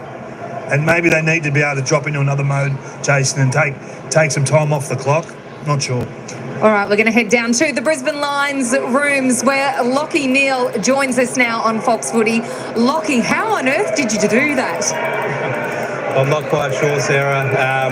I didn't do much in that last quarter. It was everyone else. That was an unbelievable effort from the boys, and so proud of this group. I think it was 44 points at one stage, and we just kept coming and kept coming. Lots to learn, but lots to love as well. It's full of character, that win. Lockie, you must have got frustrated at times because it wasn't going your way. You knew the tag was coming. So what did you do when you were talking to the rest of the midfield, particularly in that second half when things had been so one way in the first? Yeah, I think probably halfway through that third quarter, we felt like we were being really reactive and we wanted to get proactive as midfielders especially, and we just started to take the game on a little bit more, especially out of centre bounce and around stoppage. We got on the move. I played a little bit more selfless, tried to get guys open, knowing that Bedford would come with me instead of trying to just fight a one-on-one, which I probably did too much of in the first half. So we were way more connected in that last sort of 50 minutes of play, and yeah, unbelievable. Will Ashcroft, Lockie, he just went to another level in that last 30 minutes, particularly around the contest. Yeah, he came to me at a centre bounce and said, get me on the move, I'm on. So he's full of confidence, which we love, and we backed him in today, and I think he had more midfield minutes than he's had, and he's been building so nicely since he's come back from the knee, and tonight he was fantastic. I'm not sure disposals and whatnot, but he was just so clean. Probably the cleanest kid that I've seen come through the system. So, yeah, he was amazing tonight, and he's built for finals footy. Congratulations, Lockie. Just talk us a little bit about the group, the team you've got. We mentioned that you've had the heartbreak of previous finals series, the start this year. What's the resilience and the connection like with this group, and why do you think this is a special group that can take you all the way? Yeah, well, I think the thing with our group is over the last 6 years, we've seen every situation, and in particular in finals, we've won finals, we've lost close ones, we've been belted in finals, so nothing sort of scares us, and I think it has built a strong resilience, knowing that we've been in these situations before and we're not experiencing them for the first time, and yeah, whether it's we've got a big lead and we've let it slip or come from behind, we've experienced so much as a group, and we've kept a pretty solid core group as well and added bits and pieces over the years, and certainly feel like with the youth coming through too, we've got that excitement and energy from them, and they make us old boys, get us old boys up and about, and yeah, it's been a hell of a ride this year. Early on, we weren't playing our best, but a lot of things were still in the green in terms of our KPIs, and we just needed to tidy a few things up, which we were able to do the second half of the year, and we felt like we're as dangerous as anyone. You talk about rides, Lockie. Before you whack the headphones on, we were just talking about the intense ride that Joe Danaher takes you on when you're watching him play a game of footy. Tell us about it as a teammate and seeing it firsthand. Yeah, he's an enigma. He's unbelievable, some of the stuff he can do, but there's a couple of times you go, Joe, what are you doing? But I think you got to let those ride. He's such a super player, superstar, and that one that he slotted from a deliberate out of bounds, like for a left footer, that kick is so hard to do, and he nailed it and stepped up in the biggest moments for us tonight, and he wants the ball in his hands, which we love, and he's a confidence player too. So yeah, we love Joe, and I wouldn't be standing here with the headphones on now if it wasn't for him. Looked like Fags really enjoyed this one, Lockie. You don't often see him show this sort of emotion and get to the Lions fans in the outer, crossing the field. He gave you a special cuddle when that siren went. It's a special victory for him. Yeah, it is. He's been under the pump a little bit, but he's a super coach. The boys love him, and we all get behind him. And he loves the club as much as anyone. He's such a people person, and he cares so deeply about this group and our fans as well. And that was on show. When I gave him a hug, his heart rate was about 220. So I just said, mate, you better settle down a little bit. He was shaking. It was unbelievable. Well, it was an incredibly exciting finish to that game. Congratulations, Lockie, on your efforts tonight. And we look forward to seeing you against the Cats at the MCG. Just one more game and you're back in that grand final. Beautiful. Thanks, guys. Appreciate it. Well done, Lockie. Awesome. Fags obviously having you're laughing. I can't. Very good. His heart was nearly jumping out. Just said he was shaking. He was that excited. You better calm down, coach. Love it. Love it. All right, we're going to have a look at some highlights with thanks to the Ford F-150. And, well, it was fourth-quarter moments that won this game for the Brisbane Lions. Some really, really big plays. Well, this is what we're talking about. There was some big moments, and Jason touched on the fact that the Giants kicked the first one. You just thought, that's it. They're going to steady. They've got enough winners around the ball, and Jesse Hogan forward of the ball that'll get it done. But then they just took risks. And some of the clearance work and the hits to space and the surge handball into space really opened this game up, Joey. Yeah, we just heard from Lockie Neal. He said we just decided to get more proactive. Let's just get on the move, get on the fly. We just saw Rayner there. They were just getting the ball inside 50, and all of a sudden they went in contest. Archie, Jace, we commented on him all game. He was sensational. I think he had 11 or 12 scores. Never gets spoken about, Joey. No, the most on the ground, and he had a role on Lockie Whitfield as well. Deja vu here. Exact same situation as last week for poor Lockie Keith. There was a pivotal advantage paid where there was a free kick inside 50. Brent Daniels decided to kick it off the ground and kick the point when he could have just given it back for a set shot. And then, as we said, Zorko was able to push forward. And once they had the momentum, you could feel the energy in the stadium. Brisbane lifted their intensity and their energy, and you could see the Giants were just trying to hang on. They were just sort of clawing and scrapping away, and in the end, they were overpowered. Listen, you got to finish, you got to convert, and that's one thing that's been absent for them for the season. But 6 goals too, when it really mattered, Jason, some clutch goals. Yeah, and they missed some early, as did the Giants, but you're right. This has been a different story for the Lions. They've been the ones guilty of missing when they've had opportunities to win games. This time they took them, and it's paid the ultimate benefit, winning a final by just a single kick. There it is. A final that puts them into a preliminary final. Now, he gets pushed into that, and it hits the back of his hand. To me, that's a really harsh decision. But you know what? There are decisions all throughout the game that can go either way. You get the opportunity, can you take it? And we heard Lockie talking about that kick as well. So hard for a left footer, he nails it. Then he takes a big contested mark. He's playing on one of the best defenders in the competition. He threads the needle again. You can't ask for more than that. A brilliant performance by the Lions spearhead, and look, he had a great grand final last year, so again standing up when the pressure's on, Joey. He had a great final series, to be fair, and again he was sensational tonight. We said that I feel like he has become consistent. 4 goals again. He has become really reliable. I think we can separate him and Eric Hipwood with the way that he's performed over the last 2 years, and he came up clutch. And then what I loved, King, is when they did hit the lead Brisbane, they were then able to lock the game down. They've been in these situations before and have coughed it up, and they closed it down. They did everything right and got it done. The bit I loved, King, and we asked Lockie Neal about it, he said he's such a superstar. Every now and then he does a couple of things where you go, what are you doing, Joe? He said, we've just got to wear that because we know what he can do. But to kick those big goals, Chase, there's not many players want the moment. Maybe he doesn't. The fact he doesn't think about it like others do may help him in those situations. This just ripped the heart out of the Giants Football Club. It's a special night for Brisbane. I can't help but feel about the Giants right now. Absolutely. I mean, 2 really, really close finals not working out for them. Joe Danaher, Jace, by popular demand, here are his highlights. This is the ride. For the night. This is the ride, Sarah. He can take marks. He's got a big body. He uses it well. He kept his feet. He got there, kicked the goal, couldn't let it go through. But a good forward never lets them go through. You take it when it's there. And this one, he got up quickly, which is good to see. And then he saw an opportunity. Isaac Cumming wandered off the mark, play on. You kick the goal. Did a couple of questionable things at different stages of the match, but when it really counted, he was there. I still can't believe that's a deliberate when you're getting pushed into it and it hits the back of your head. But anyway, that's a special kick. Just allowed for the breeze, didn't he? He just knew there was a slight breeze. He started at the right goalpost, came back just enough, and then to go back and do it again was the key. We just saw this much before, but to have a big one-on-one against Taylor and then finish the goal, it was all class. But the conversation will be, why didn't the Giants, when they completely lost control of this game, go with loose man? Why didn't they try and slow the game down? There'll be so much dissection about what the Giants didn't do, but the reality is Brisbane just kept coming. They were irrepressible in the end. I just thought it was outstanding leadership. We were looking for Zorko and probably Neil to get involved in this game, and it wasn't so much Lockie, but the rest of them. Ashcroft was special in that second half. Yeah, as Joey said at 3/4 time, the Giants didn't handle the lead last week, and they weren't able to do it again. Let's head down into the rooms. Alistair Lynch has Jared Berry alongside him. Lynchy. Jared, thanks for joining us. I mean, the place is buzzing. How does it feel a few minutes after the game? Yeah, it's unbelievable. Like, I'm watching a bit of the replay and stuff here. It's just absolutely crazy.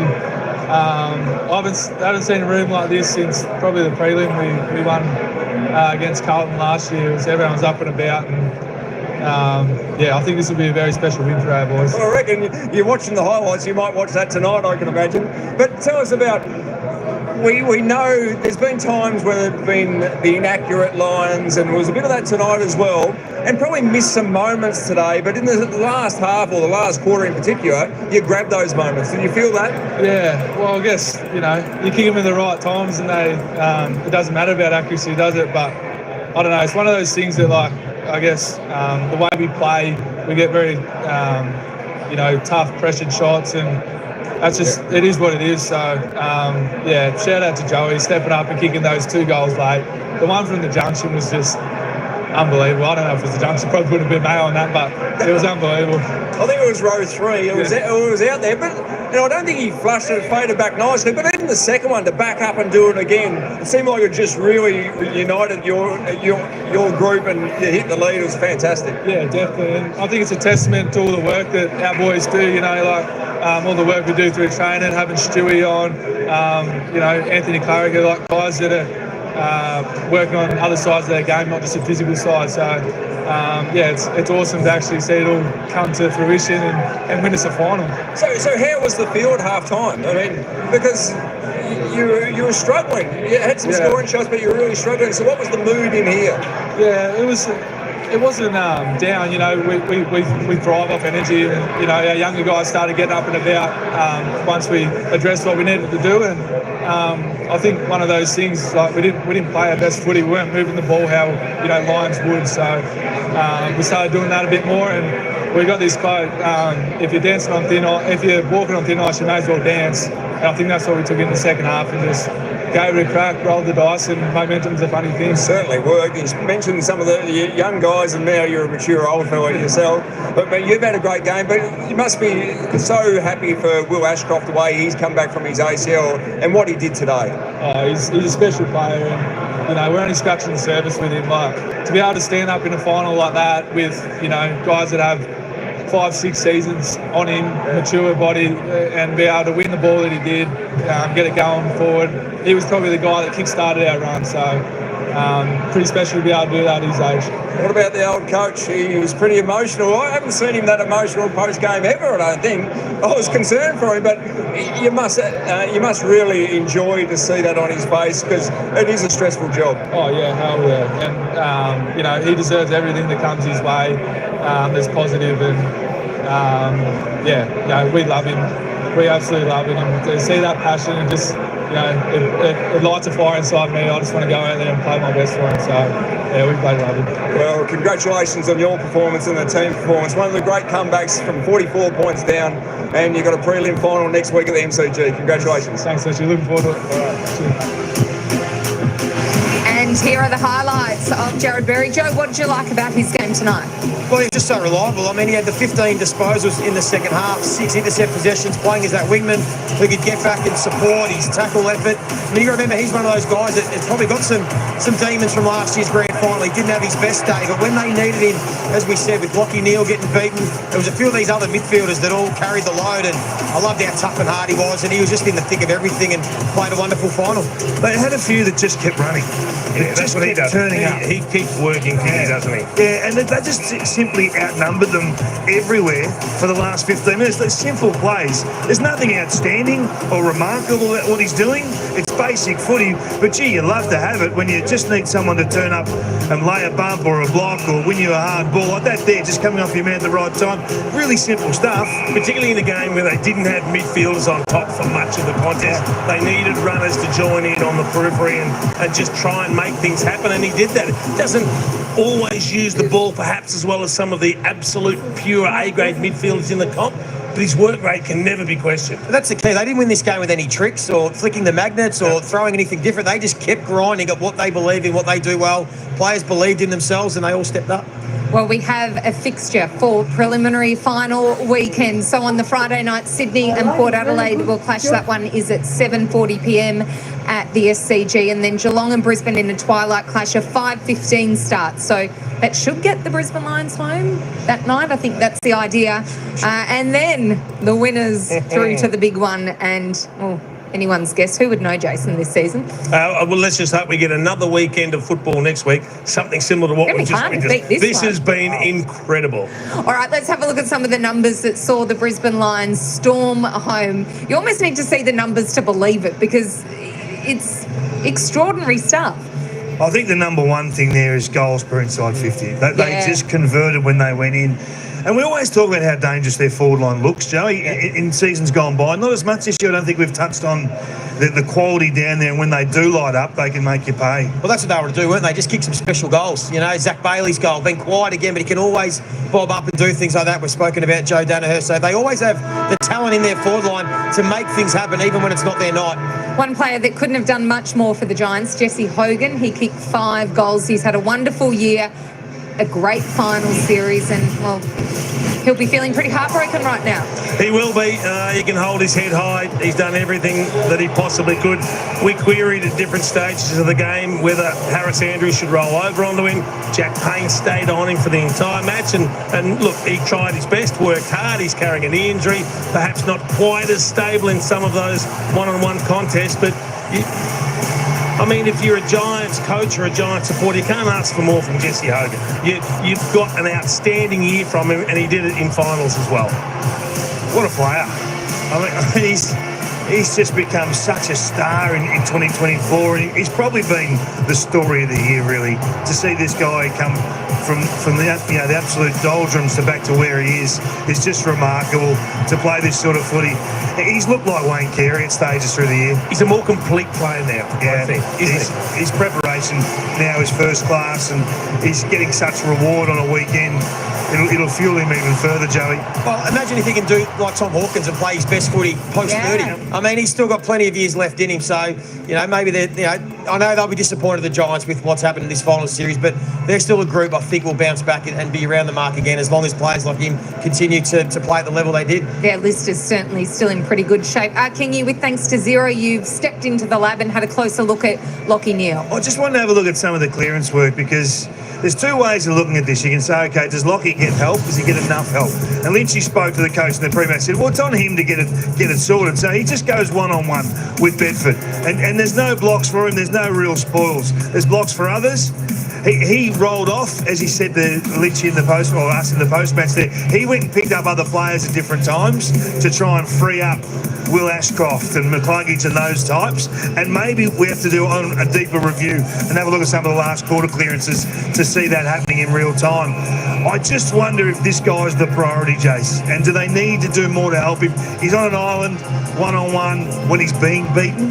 Yeah, it's really interesting, because he said to us, I probably battled too hard trying to fight the one-on-one matchup, and I probably did that for too long, so I needed to play more selfless. But whilst he decided to be more selfless and block for others, why was he having to fight that one-on-one battle on his own so much? And why wasn't he getting blocked and getting a little bit more help to try and shake the Toby Bedford take? Because Bedford just possesses too much speed for him. That's the problem. And this now just goes in the scope for the Geelong Footy Club. They know exactly what they need to do. Now, getting it done is another thing. And whether they've got that player is another question as well. But I just wonder if they're better off having Lachie have a dozen clearances, or does he play the sacrificial role and allow the others to share the spoils? Well, in the end, it almost worked, didn't it? Because now the rest stepped up, so maybe there is a bit more confidence. It doesn't have to always be Lachie, and he can play a variety of roles and allow Ashcroft and some others to take more responsibility, because when they needed them, they stepped up in a big way. All right, time for a quick break and a deep breath for everyone at home watching on Fox Footy. Let's head to Sportsbet for the latest.